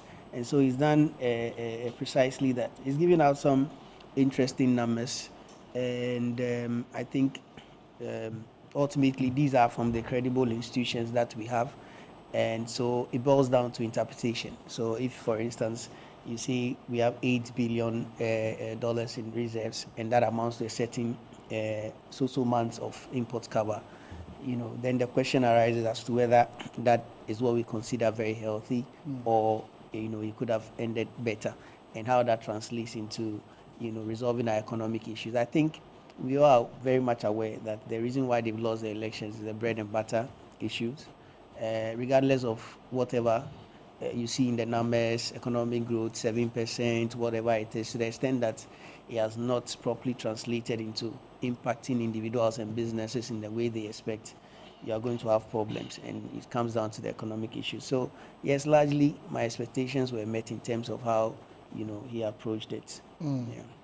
Doc? Yeah, so I would say that in terms of long-term development project and investment, this government has done largely well, But as to when it will be seen in the average Ghanaian life, it will take some time. So I would generally say that the new administration has an opportunity in terms of even renegotiating our debt with IMF to be able to get some breathing space. The president mentioned that they are paying interest on euro bonds and all that, which will put stress on government purse. So to be able to have a nice way to renegotiate, to be able to give you some breathing space in terms of how much interest you are going to pay, and also there's a need for this incoming administration to drive down inflation. The president, one of the admissions that he mentioned, that inflation is still high. Yeah. I mean, and if practical steps are not taken to ensure that food inflation comes down, then all the infrastructure, you build road, you build hospital, you do this, the people will not really appreciate it. But we should be mindful that many governments across the world since the pandemic has lost elections. Okay, so, sorry for cutting in, but we'll have to go back to the floor of the House, where Eric Mauna-Egbeta is interacting with a number of the members of Parliament. James Agalga, I'm told, is also sharing his thoughts, so let's take that feedback. 9%. That is far from the truth. Besides, Mr. President did not speak to our rising debt stock, the indebtedness of this country, the fact that under his watch, our debt has ballooned beyond 100%. It's about 104%. We're talking about our debt to GDP ratio, and which is unprecedented. He alone has borrowed more than all successive governments put together, right? One government, and yet we don't have much to show for excessive borrowing. Today he's plunged this country into a domestic debt exchange program which has never happened before. So all in all, I think that our point is that the good people of this country have passed judgment against the government of President Akufo-Addo, and you saw the outcome of the elections. I mean, no government in the Fourth Republic has been humiliated in an election like the MPP was humiliated in the just ended election. So that is the verdict. And so no amount of pontification, right, can exonerate the president from the mess that he has plunged this country into. Luckily for us, there is hope. There's light at the end of the tunnel. President Mahama would fix the mess that President Akufo-Addo and his deputy, Vice President Mahama, have created. Let's talk quickly about some announcements the president made when he was addressing the country, elevating the CDS and his respective colleagues at the Ghana Armed Forces and then the Navy as well to the rank of general. I got indication it's the first time we're having something like that. Your reaction to that? This matter ought to have been brought before Parliament for thorough deliberation.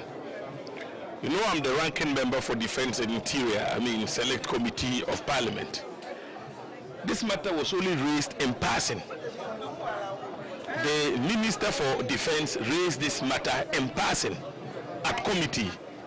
We thought that if the government was going to undertake such an important, if you like, initiative, whereby the service chiefs in the armed forces will now be elevated to the rank of Lieutenant General or its equivalent, and the position of Chief of Defense Staff will now be raised to the level of a 4-star general.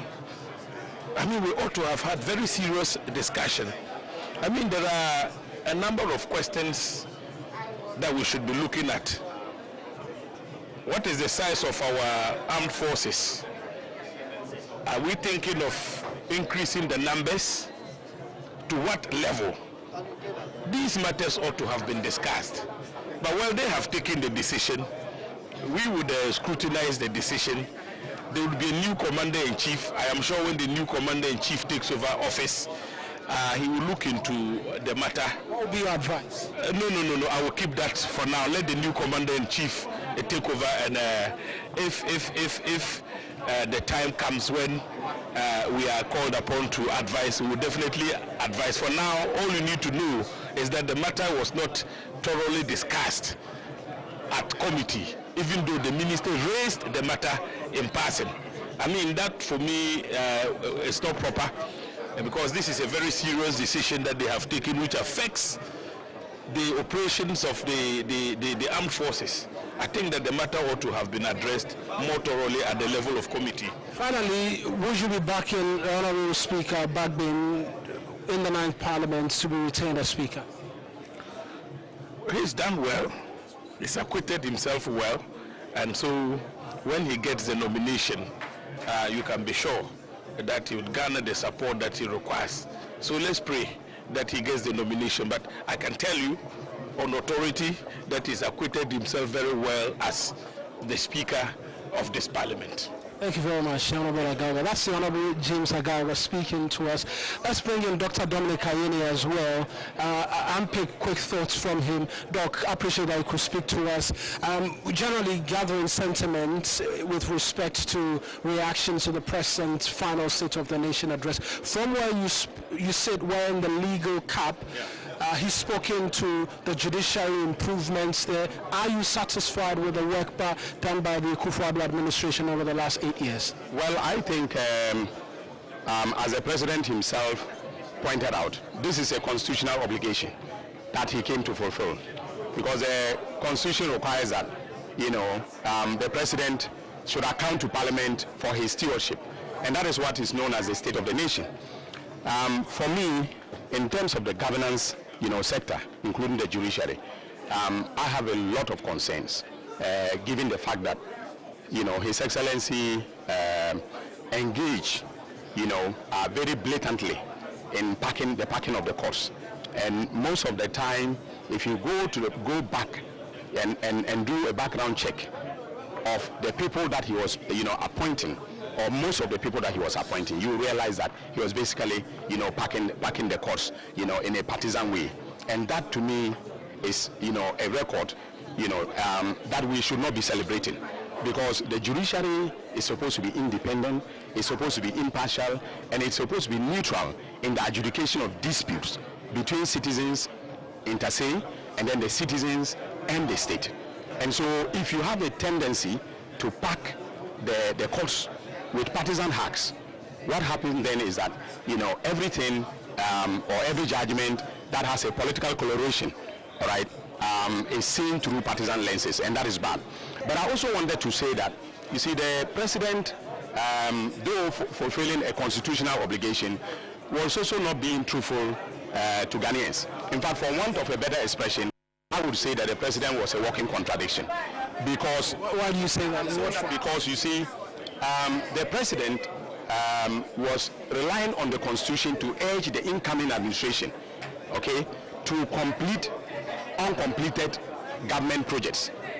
All right. Now that is a constitutional requirement in the directive principles of state policy, that as far as possible, every government must do, its utmost best, okay, to complete projects and programs of the outgoing government.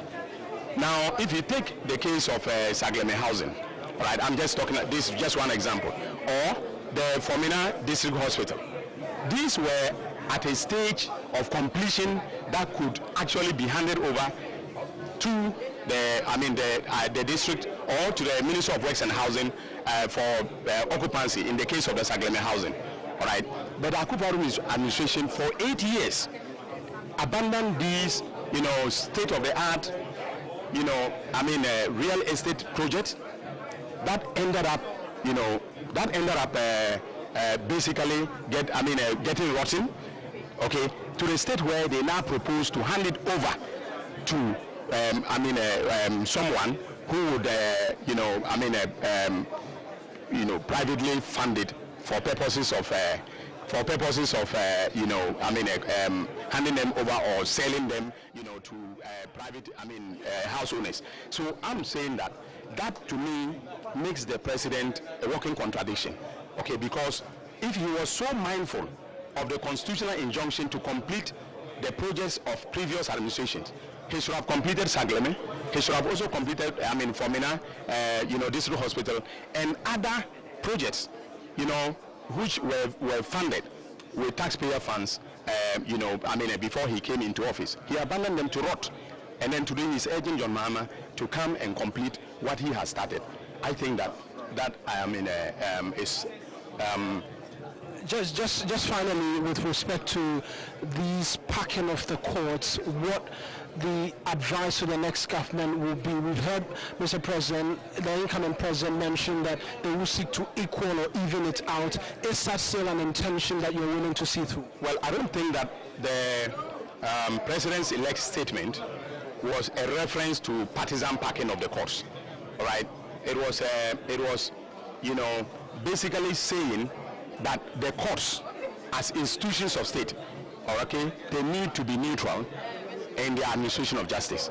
And of course, if he comes into office and has the opportunity to appoint people, I'm sure he would take into account, okay, the competence first, okay, the neutrality of the person. If you take all the appointments that took place under President Mills, okay, competence was number one. And so I believe that President Mahama will go along those lines in appointing judges. Thank you very much, Honorable. That's the Honorable James Agaga. Let's speak Dr. Sebastian Sandari briefly as well on the health front with respect to what we heard from the President, his mention of Agenda 111 and the likes. Are you impressed with the health sector that the Akufo-Addo government is leaving behind? I say thank you, and the President has fulfilled a constitutional mandate. We are grateful to him. With regards to the health sector, I would say that the President has fallen short of standard because I realize that the President is being aware of the state of the health of this country.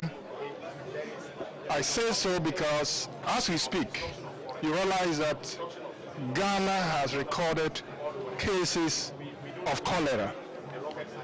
He was busy talking about COVID-19. COVID-19 should have taught us lessons to prevent more outbreaks. And I'm sad that he did not even mention that part of the state of the health of the people of this country is the fact that about 5 regions have recorded cholera cases. It shouldn't happen. But talking about Agenda 111, the President promised the people of this country that he was going to build 111 hospitals. I'm sad that he mentioned that he handed over or he commissioned 3 of them, which for me is unfortunate because 3 out of 111, that's just about 2%, and that is a failure. It's not a pass. And I want to say that the 3 that he's even talking that he has commissioned are not hospitals. He commissioned structures. He didn't promise to hand over structures, but hospital. When I say a hospital, what does it mean? The structure is there, equipment is there, human resource is there, and that makes the place functional, and that you can define as hospital. So, to me, he hasn't handed over a single hospital. You could say he has handed over a structure, but not hospitals as he promised, and that is really sad, for this country. But we hope that with Excellency John Dramani Mahama being the president, there will be hope for Ghana.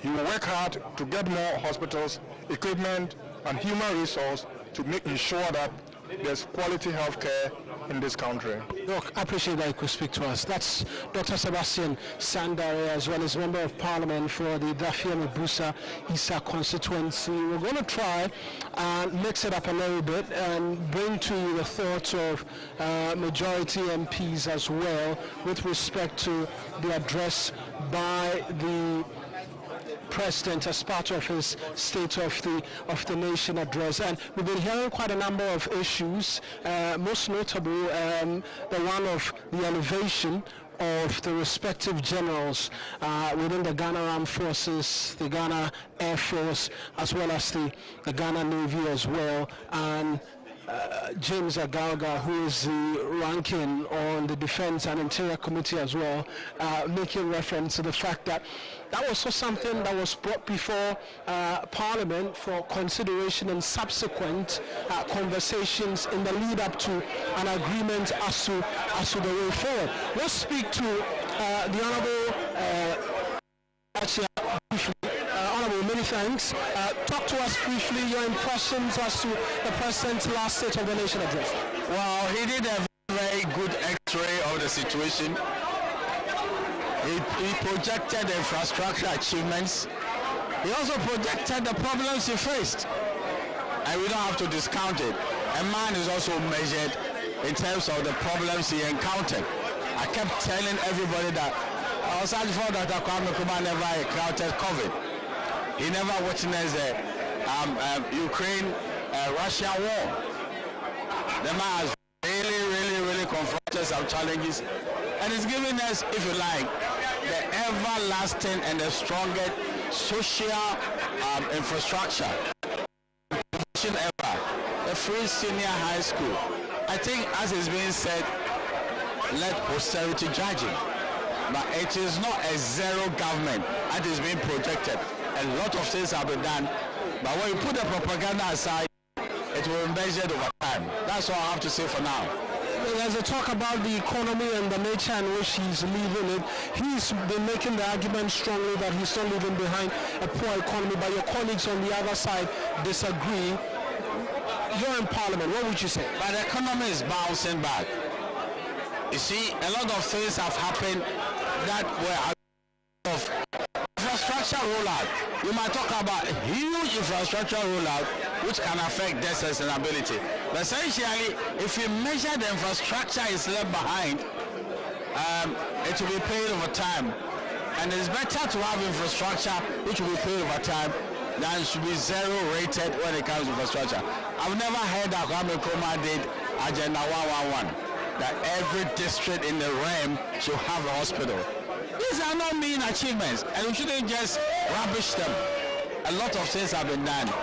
Even people are talking about the railway system. We are talking about serious road infrastructure. And these are all things that can be measured when we try to delink it from the propaganda. It is good for some people to rubbish his government. Well, that is how it will give them some competitive advantage. But you can never wish away infrastructure. It will show.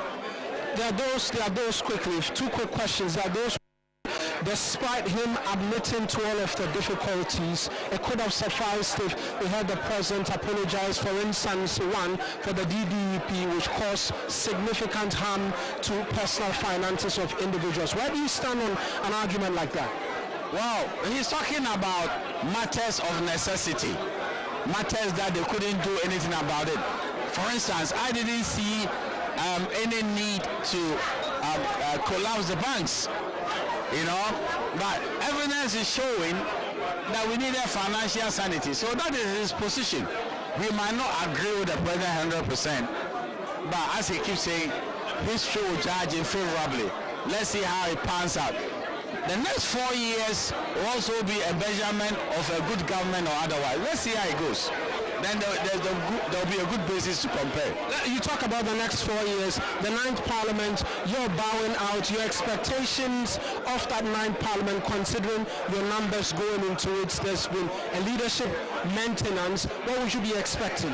Well, the opposition is going to work very hard to try and contain the numbers. Because it seems to me that now it's autopilot or a conveyor belt. Anything they want to achieve by reason of numbers, they can achieve it. But that is not governance. It's quality and what will benefit Ghana. So I am expecting the opposition to rise up to the occasion and contain what they can do for the benefit of Ghana. They shouldn't frustrate the government, but what is not good for Ghana, they should use rationality, not numbers, to achieve it. That is what the opposition is supposed to do. Thank you very much, Honorable. I wish you a good retirement. That's the Honorable Samuel Atache. Let's speak to another outgoing member of Parliament for the Ododo constituency. Honorable, I appreciate that you could speak to us. You're a sportsman, so perhaps I want to pick it from the sports angle. You heard the President in terms of his final State of the Nation address. When it comes to issues of sports, were you satisfied with the mentioning of achievements under his administration and the state in which he's leaving them? Well, I didn't hear him doing any analysis of his administration's contribution to sports development and promotion. The little I heard didn't convince me that the people who wrote his speech had any great analysis of the sporting sector. So definitely we'll have an opportunity to debate on Monday. I'm hoping that we'll be able to get the opportunity to touch on the issue of sports development under his governance over the 8 years. You and I will agree that sports is one area that this government has really performed poorly, abysmally, and has virtually brought a lot of shame and embarrassment to us as a country. For the first time in our history, in 14 years, we failed to qualify for the Cup of Nations. We failed to qualify for even CHAN, the Continental Championship. Possibly, let's pray to God Almighty that with the coming of John Mahama's administration and the favor of God, we'll be able to qualify for the World Cup. But if you consider that under the NDC government of Professor Mills and John Mahama, we had the opportunity of going to the World Cup twice. You understand, in 2010 and 2014. So it's just a worry, but I'm hoping that Ghanaians themselves have been good judges of his administration, and hence the verdict on December 7th. Just quickly, you're bowing out of Parliament. It's a question I asked to all of the members who are bowing out. Your expectation of the 9th Parliament, and whether or not you'll be vouching as well for Speaker Badbin to be retained. Oh, I have no doubt in my mind that Speaker Badbin will be retained. Even though I'm bowing out, I'll be here to lobby for him, to also convince my people who are coming in the 9th Parliament why he should be retained. Secondly, let me say, I'm leaving the House not with any regret, but with a lot of knowledge and experience. I've been able to improve upon my knowledge base as far as the democratic governance of this country is concerned. And I may be out of Parliament, but I'm ready to put my experience at the disposal, or especially our new ones who are coming in from our caucus, and also be able to help with Parliament itself as an institution in its future development. And a lot of us, especially in the area of local governance, I've been a ranking member for 8 years. I was vice chairman for 4 years. I will continue to help the local government committee and its work to be able to make local governance in Ghana better, especially under John Dramani Mahama. Nabu, thank you very much. Thank you too. All right, that's the Honorable speaking to us. Let's speak to Honorable Vincent Opowa Samuel, who's the Doma West MP and also the chair of the Works and Housing Committee. Honorable, you've heard the President speak. Are you satisfied with what he said and what he's leaving behind? He says he's left behind a country that's resilient and strong. I think we should leave it to Ghanaians to judge. Just like the minority leader said, Amaba, he summed up everything. At least Nana-Addo is living a country after 8 years. So you go to the market there, and the just recent election, the results should tell you whether Ghanaians are satisfied with this administration or not. If you ask me, I don't think we can have any worse thing under any government than what we have had under Nana-Addo's administration. We have had the worst that we can experience as a country. So to me, if you ask me, what legacy? Nothing. I will report nothing. I don't think Ghanaians will ever remember Nana-Addo for any positive thing, but all the negatives in governance is what we are going to remember Nana-Addo for. So for you, there's no legacy that he's left behind at all? You know, their flagship intervention was a free SHS, but you ask yourself, even recent WAEC exams, we had to struggle to even pay them before the results was released. So even their flagship project, which is the free SHS, it bedeviled with a whole lot of challenges. So to me, after taking away the free SHS, what else can you talk about? Agenda 111. Can you tell me if you have finished even one for 8 years, what hospital have been completed? So as he's completed through his professionalized them, that's the argument you made on the floor. He has completed how many? 3 out of the 111. He has completed 3, so we should clap for him. I don't think it is anything that MPP as a party should be proud of. And if you look at the percentage that the running made high in the recent election, that depicts everything. That is a good description of the performance of Nana-Addo. He performed abysmally.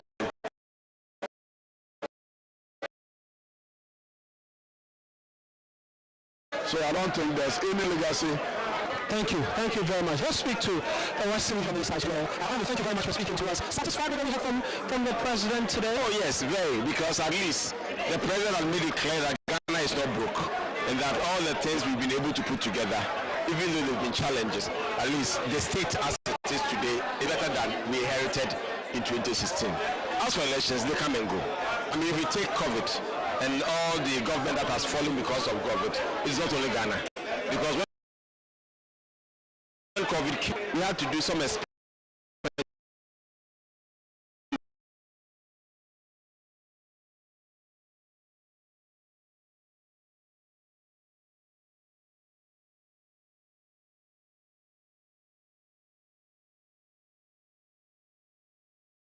because we didn't have some type of revenue.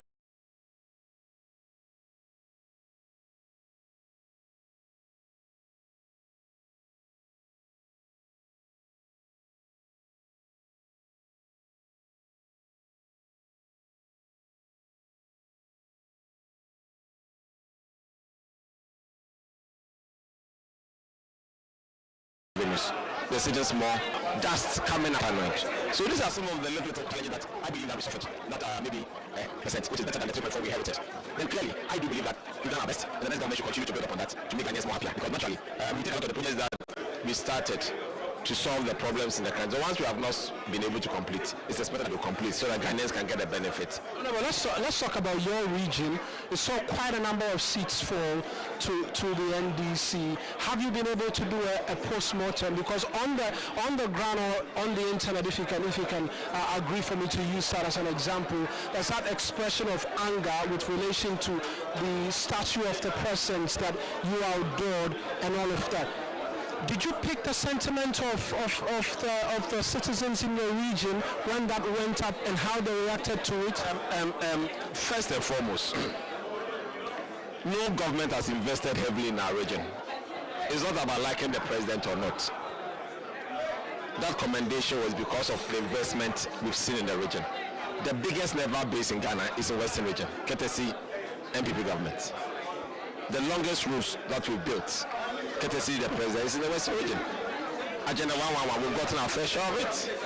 Our port, the Takoradi port in particular, we've seen 2 massive expansions, which under the NDC were told to hold on. So I do believe that it's like having a father having a child. The fact that the father says he doesn't like the husband the daughter is going to marry, doesn't mean he doesn't love his child. Yes, and elections come and go. I mean, what happened in 2016? What happened to the NDC? It's similar to this one, because at that time the MPP also took 13 of the seats. It was also a tsunami, and this is a bigger tsunami. So for us as politicians, we believe that where we got it wrong, we'll go back and get it done, because it's not about sentiments. I believe that people had genuine reasons why they didn't go out to vote. If you look at the data, the NDC didn't get any additional vote to say, but our own people stayed at home. So for us, we believe that this has happened already. We need to pick the pieces together and come back stronger, like the way the NDC did, like the way Donald Trump did, because Donald Trump also lost because of COVID. You get it?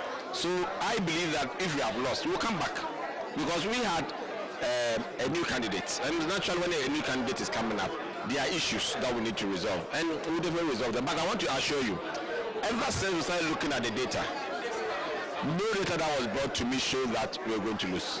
In fact, the data that we got showed that we were going to get additional seats in the Western region. But it's not really happened. An election is not the end of life. I believe that when the NDC lost in 2016, it was not the end of life. They came back stronger, and we're expecting them to do better. Maybe we should be looking at the things maybe we didn't look at. But I strongly believe that we'll do better next time. Just a curious question, being asked whether or not that statue should still remain in the dusty area in which it was. It's construction that is going on. They've done over 70% of that work, and I know that when they resume, because we had a major roundabout we are fixing, which is the power grant, which was also power grant that was in the dust. We fixed that one, so we'll be coming to this one to also fix it, to make it continuous. In fact, I know the contractor had planned for next week Monday to continue with some of the works in the area. Yes, there's nothing wrong with it at all, because even the power grant one was a good roundabout and a good spot, and we have done it. So I don't think that should be a matter. Yes, because even behind the statue, there's the Aviation redevelopment into a teaching hospital, 250 beds, just behind the statue. So, and it was not done because of the road. It was done because of the investment Nanado has brought into the region. I mean, you understand me, if you are building a house, there's no way you can build a house and not go hungry. You have to go hungry so you can build a house. These are some of the difficult decisions that sometimes we need to take. And I believe that the people of Western region have taken a decision that they give us few seats. But we'll bounce back, like the way the NDC also bounced back in 2016, and the way Donald Trump also bounced back because of COVID, also bounced back. I mean, look at Britain. They've changed more than 3 governments because of COVID. So it's okay. Thank you, the Honorable Governor Shodakumensa, and you're hearing the Honorable Mutala as well, tell him that he's in opposition, so we should allow those in government now to talk. Honorable, your assessment of briefly of what we heard today? Well, first and foremost, let me state that something unfortunate happened. When the president was leaving, the minority leader and the majority leader were all supposed to see him off. On their way out, Rebecca Akufo-Addo, the first lady, confronted Honorable Bua. Honorable, we don't have this on record. We couldn't if you want to call Honorable Bua, we witnessed it. Confronted Bua why he said that about the husband. I think that the first lady ought to understand that if you don't have a thick skin, you don't follow your husband into political arena. What didn't the MPP say about President Mahama? All manner of words were used against President Mahama. But that is besides the point. The president came to Parliament to fulfill a constitutional obligation, to tell the people of this country the true state of Ghana. That was why the president was in Parliament. Unfortunately, he said the direct opposite of what represents the true state of this country. And some of the statements the president made were accurate. In the first place, the president said that they have executed Agenda 111. Everybody knows, and per even his own Minister for Finance, they executed only 3. The president also said that they have persecuted people in his own government. That, with all due respect, it's a lie. Show me one single MPP person who has been persecuted by President Nanado. There are a series of allegations against appointees in his government. Not a single one of them has been persecuted. The president doesn't have the courage to persecute a single one of them. Yet, he looked into our faces and lied to us that they have prosecuted people in his government. That is not true. Again, the president also says that corruption, they have done so well. At least the Afrobarometer described his administration as the most corrupt ever in the history of this country. As a matter of fact, Corruption Perception Index, the lowest President Mahama chalked was 43%. That is what this government and this president is celebrating. And the President Mahama were able to score 48%, and that had been the highest ever in the history of this country. Again, the president also told us that they've been able to create a lot of jobs. Tell me, the facts are not supporting the claim of the president. They took unemployment at 8.4%. Today, it is moving around 17%. Yet the president is telling us that they have done so well in creating jobs. The president also talked about the fact that businesses and investor confidence. When we have investors who are moving their investment from Ghana to Togo. So I'm saying that what the president did today was a disaster. And frankly speaking, we are happy that there was a partial liberation of this country from the grip of this man. The true liberation will take place midnight, Monday, 12 a.m., when this country is going to be liberated.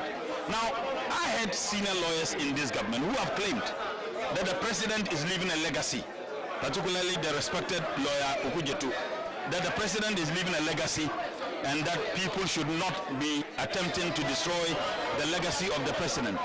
When a legacy is strong, nobody will be able to destroy it. Now, these same people are now telling us that Nkrumah left a legacy when they did everything to destroy what Nkrumah left, including this president. The legacy President Nana Addo is leaving for this country is that of disaster, is that of joblessness, is that of homelessness, is that of chaos and anarchy. And to be very honest with you, the Ayawaso West Wagon, you set up a commission to investigate what happened. The commission did their work, submitted the report to you. You do not have the courage to implement the report of the commission. Techiman South, who witnessed what happened. So I'm telling the President Nana Addo shall be remembered, not for the good reasons, but unfortunately for bad reasons. President Nana Addo shall not be remembered for any good reason. He certainly shall be remembered for the most disastrous reasons as far as the governance of this country is concerned. And for me, as someone who is a political scientist, it is important for academia so that when we are assessing, political leadership in this country and perhaps the continent of Africa, we will always point to the disaster that unfortunately the people of this country voted for in 2017. But let me conclude on this. The president's first encounter with the people of this country was when he gave his inaugural speech, and it was plagiarized. 4 different American presidents' statements were plagiarized, ditto. Unfortunately, the president is concluding his encounter with the people of this country with yet again some absolute deceit, and that is a sad one. Honorable, thank you very much. And so pretty much reactions really from members of parliament and the likes who've been given their own verdict as to what the president has said today. It's his final State of the Nation address. Final, as you heard him say, his last constitutionally mandated duty as delivered today. The reactions will continue, but from us here in Parliament, we'll hand it back to you in the studio, Martin, where conversations and then proper dissection can continue. Mawina Agbeta and the rest of the team from the foyer of Parliament, back to you in the studio. Thank you very much, Eric. Mawina Agbeta from the precincts of Parliament, interacting with a number of MPs who've also been sharing their thoughts on the State of the Nation as delivered by President Akufo-Addo, the last for him. And the next time we'll hear the leadership of the executive go to Parliament to speak to the nation, it will be the turn of John Dramani Mahama, who is President-elect. He was absent from Parliament because information we have is that he's currently out of the jurisdiction. And then again, it's on the back of or part of the preparatory processes of getting things in place before he takes over fully on the 7th of January 2020. 2025. So we have had a number of reactions from members of the House, and as it stands, it looks as though the NDC MPs are simply sort of nonchalant and still criticizing the outgoing administration about their performance. If you hear from the NPP MPs as well, they have been touting, lofty achievements under the current administration. And you had the Western Regional, former Western Regional Minister talk about the fact that a number of achievements have been undertaken under the current administration. Talked about the roads in the Western region, the fact that the largest naval base in the country is in the Western region.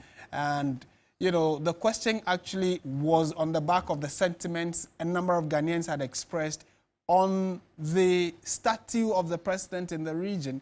He seemed to have dodged it by saying that it's not everybody that would like you, but they in the Western region, or the leadership of government in the Western region, and some chiefs thought that because of the development that the current administration had brought to the region, it was befitting to give him a statue or to honor him with a statue. But beyond that, a number of things have also been discussed where the likes of Neil Ante-Vanderpoy, MP for Ododo-Diodio, outgoing MP for Ododo-Diodio, touched on the fact that sports under the current administration has been terrible because we have failed to qualify for a number of key tournaments, including AFCON, where he says that the current administration has not been helpful. But if you listen to President Akufo-Addo also in his State of the Nation address on sports, he touched primarily on he used just 2 sentences to describe a sector of the economy which is very buoyant depending on which kind of investment is put there, and touched on the bit about Ghana had the opportunity to host the All Africa Games, and so that was the only achievement that the president mentioned. So it actually can be a successful story to tell in the sporting sector when you look at the achievements of the current administration, especially in the last 4 years. But as an 8-year tenure, a few more successes were there as well. So as part of our wrap-up, let's bring in Alfred Okanse, who head of the political desk here. He probably should have been in Parliament himself, trying to tease out a few words from the MPs. Goodness. But yeah, Alfred Okanse is here, and then also we have Kemini Amano joining me as part of the. Maybe we will also give our state of the Ghanaian economy, so state of affairs. Start with you, Alfred. What do you make of? Maybe I should rephrase. What were your expectations going into it? Now that it's done, what do you make of what the president has told us is the state of the nation? Well, thank you, Martin. So I think you were very spot on when you described, after the president delivered the State of the Nation address as his perspective of what the state of the nation is. I couldn't agree with you any better. I think I'm on the same path with you on this, because then again, if you look at the reactions from the Ghanaian people when it comes to what the president has said and what the reality is, very different. Because you see, even before we get into the economy, you start off with free senior high school. It is indeed the case that you can talk about the impact it's had on enrollment and then also the success or the pass rate. But there are so many ways of measuring the impact of the free senior high school policy, and then also the policy itself, whether in its current state it should be maintained or reviewed. Because the pass rate is just one of many ways to actually assess and analyze the free senior high school policy. But the president, as expected, would conveniently want to limit himself to the pass rate, which has actually been contested. As a matter of fact, the moment he finished making that point, the likes of Dr. Peter Patianti have all started writing about the contrary opinion that they have found based on facts as well from WAEC. Okay, but as I keep saying, President also referred to some set of data. Data is, as they say, it's like bikini. It exposes so much and it hides so much. I never heard that one before. Data is like bikini. Yeah, that's true. That's what they say. Right. But you know how it is like. Right? Absolutely, I get you. Yeah, I get you. So it hides so much and it exposes, so much. So it depends on which side and how you want to deploy data, you know. So you would have people contesting that. And in fact, if you look at what even the Conference of Heads of Assisted Senior High Schools have just raised, although the GES has said that they are engaging them on it, that is also another aspect you can look at when you're analyzing the free senior high school policy as to whether it has really had the achieved the objectives for which it was set out. All we are told is that the Ohiani, you know, chop box or your trunk and then your mattress. But there are parents who are spending at least 5,000 cedis on their wards who are going into senior high school for the first year. So that's an issue to look at. Agenda 111, I'm concerned. I'm concerned hearing the president say that just 3 of the district hospitals out of 98 have been commissioned. And out of 111. Indeed. So you have 98 outstanding. Outstanding. Yeah. And so if he says he hopes that the next administration would continue, here's the thing. John Mahama as well started the CHIPS compounds. A number of the CHIPS compounds are uncompleted and in the bush as we speak. Because when the NPP won in 2017, they said the CHIPS compounds doesn't fit into their development agenda for the health sector. So they left them. If you go back beyond John Mahama and John Evans Atameo Selate, if you go into the Akufo administration, there are some uncompleted projects as well lying out in the bush at our expense. So before they started this policy, I recall we spoke to a number of health experts who said, you know what, this project you're doing, it is not really well thought through. Yeah. Why don't you start in a graduated manner that want to start 111 at a go? But, you know, as expected, it wasn't considered. The voices of reason who had divergent views weren't considered. Here we are now. So these projects are at various stages of completion. We don't know. We haven't heard John Mahama say he's going to either complete them or otherwise. But he's made a general statement that he would look at the number of the projects that have been started by this administration and will continue it. But why do you even start this number of projects knowing that there aren't resources for you to complete that? Apart from that, look, illegal mining, we all know the verdict. The president, you know, would want to hide behind what looks good. But the reality hits us in the face. A number of our river bodies have been polluted as a result of illegal mining, except maybe for the Volta River, you know, which is not that much polluted. The Water Research Institute says that it's not as though the Volta River is not polluted, but it's not as polluted as the others, the Pra and Cobra and the others that we have seen. That is the evidence of the illegal mining that we're talking about. The president did not put, at least as far as we do know, did not put his presidency on the line. He said he is prepared to do that, right? As to whether he did that as well, it's another subject. But he also makes the point that because of the fight against illegal mining, they lost some seats in 2020. That has proven not to be true.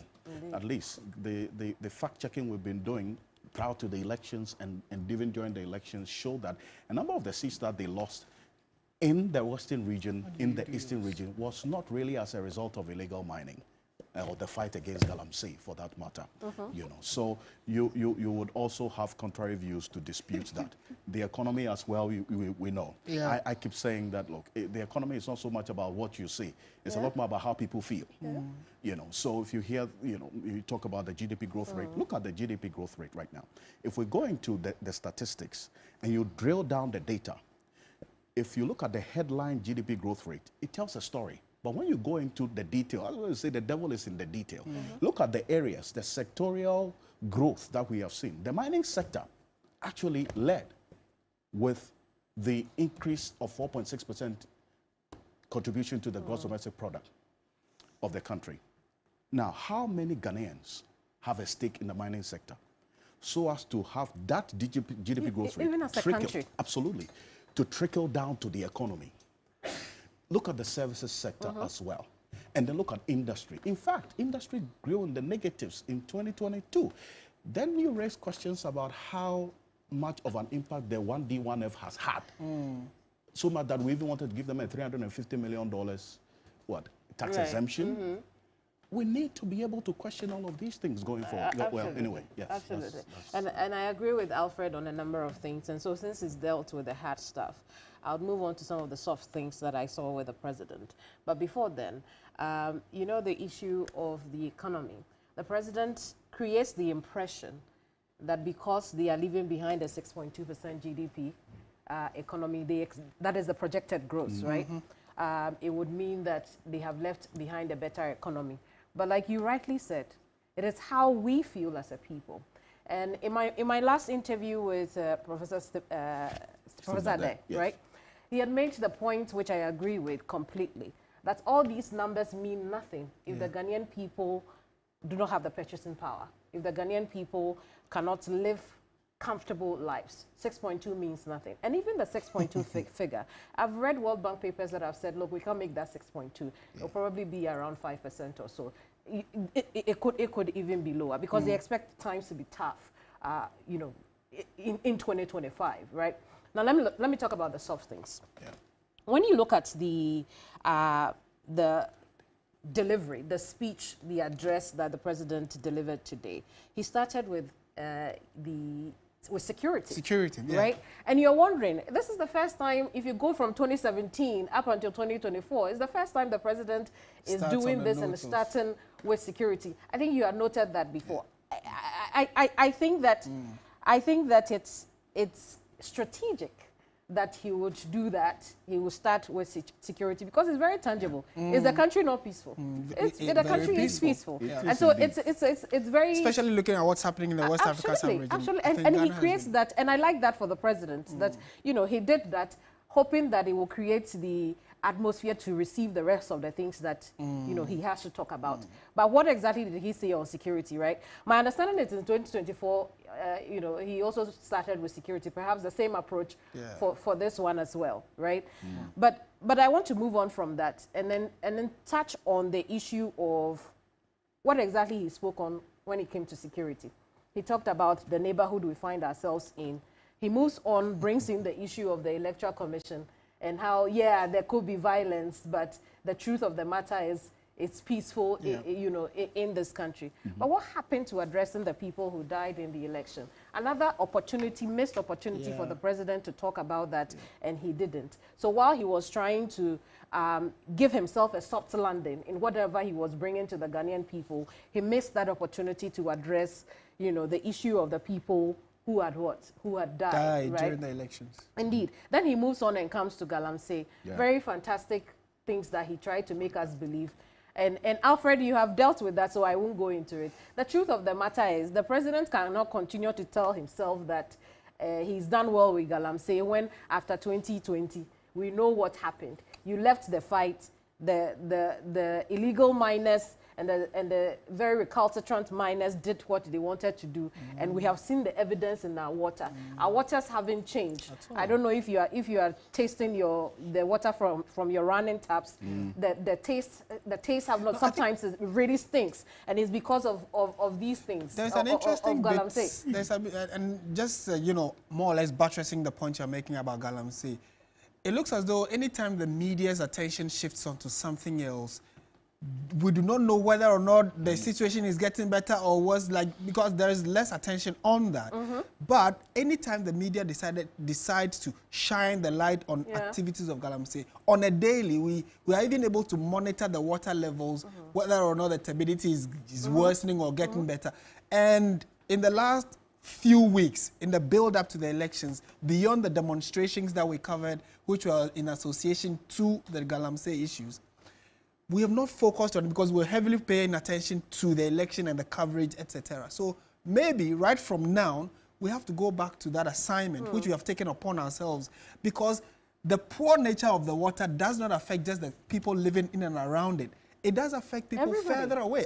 Everybody lives. In fact, water, they say, is life. So it's important that we keep talking about it so that the incoming government makes it a priority to fight this illegal mining, which has, you know, adversely affected almost everybody. Absolutely. And, you know, I thought the president would rather take the opportunity instead of, again, following the bandwidth of the lie that the 2020 elections because they fought Galamsey. They saw the effects by loss of some seats. Yeah.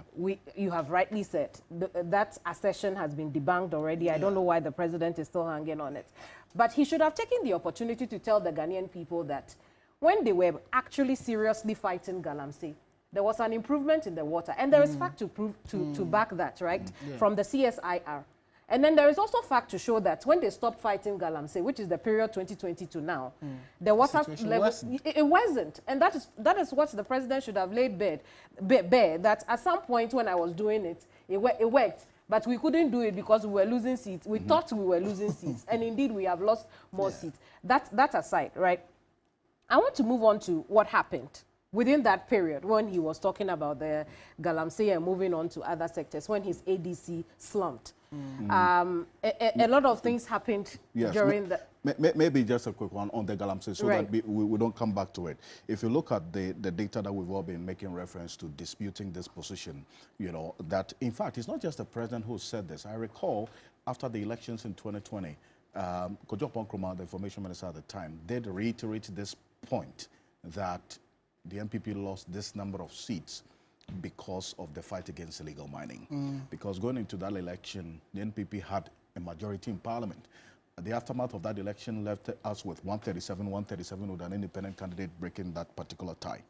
The NPP lost parliamentary majority of 169 to 106 in the 2020 elections. And this is according to Fact Check Ghana. Let's read this. In October 2022, based on the conversation going into 2020, here's what the outcome was. For instance, in the 86 mining constituencies, there was skirt and blouse, where the NPP, in fact, won 51 of the 86 mining communities. NDC won 34, an independent candidate, that's the former MP, coming through with one. In 2016, the NPP won 64 out of the 86 mining communities, with the NDC winning 22. If you do the maths, just about 13 seats that they lost in the mining communities. And a number of them did not go to the NDC. A number of them we saw skirt and blouse. So in most instances, they voted for the president in the presidential, but for the parliamentary, they voted for otherwise. An NDC candidate or an independent candidate. In Akwetia, for instance, the NPP stronghold, President Akufo-Addo won 2016 and 2020, but the party's parliamentary candidate, Ernest Kumi, lost to Henry Yadomboachi of the NDC in Akwetia. And we know Akwetia is also another subject for conversation in this 2024 election as well. If you look at, in fact, they chronicled a number of, the Western region, for instance, for the Jomoro constituency, as seen, they look at in Nkranza South as well. All these areas, the MPP actually, the NDC won, and the MPP won some. The Jomoro constituency had been an NDC stronghold with the convention of CPP, Samia Nkrumah, in 2012. I think you should go down that article because I've read it. They come to a conclusion and they tell us exactly whether or not the fight against Galamsey had an impact. It is misleading that the MPP would attribute its loss of some of the seats in the 2020 general elections to the government fight against Galamsey. There's evidence of internal wrangling, swing constituency voter patterns, while the president who claimed he put his presidency on the line benefited from the skirt and blouse voting in some of the mining constituencies as well. So it just makes the point that it cannot be the case that that refrain that we always hear would be the fact. So the Ashanti region, based on this data, has the highest number of mining communities or constituencies, 24 of them. In that 2020 election, NDC won just 4 of those constituencies in the Ashanti region. And then and out of the 4, just 2 of them were mining communities. You know, I think for some reason, I think that the president feels that it is evidence, this misleading thing that, you know, we have just read. The president feels it is evidence that he's working. The only evidence we need that Galamsey was really fought is that our water bodies are clear. Is that not the case? Yes. True. Right. So if we're done with Galamsey, I want to move on to the ADC that slumped, because I did say that I want to talk about the soft things. It was obvious that, very unfortunate situation, it was obvious the president was shocked by it. Again, another missed opportunity for the president to show us his very human side. But I can understand, sometimes when you're faced with shock, you do not know what to do, because you could tell from his body language he was shocked by what had happened. He turned around and was asking what was going on. It would have been nice if he had approached his ADC and tried to find out what was happening with him by himself before other people reached him. It would have shown a very human part of him that we have missed for a very long time. You know, take us back to the Calipo days. You know, and it's good, a feather in his cap if he was able to do that. Unfortunately, he missed that opportunity. And I'm not criticizing him, because I understand people react differently to situations and shocks. Very obvious that he was shocked by the situation. But in fact, you also saw, you know, and flipping the coin on the side, you had the ADC actually walk up. Someone walked up to him. In fact, he beckoned on someone.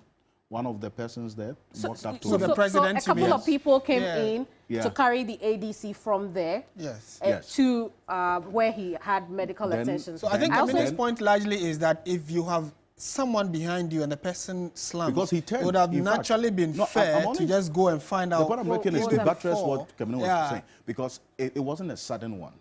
Because the gentleman, well, from what we're seeing on the screen, he made some destabilizing moves. Yeah, but at that point, you couldn't the president was because it's behind him. But after he slumped, the president turned.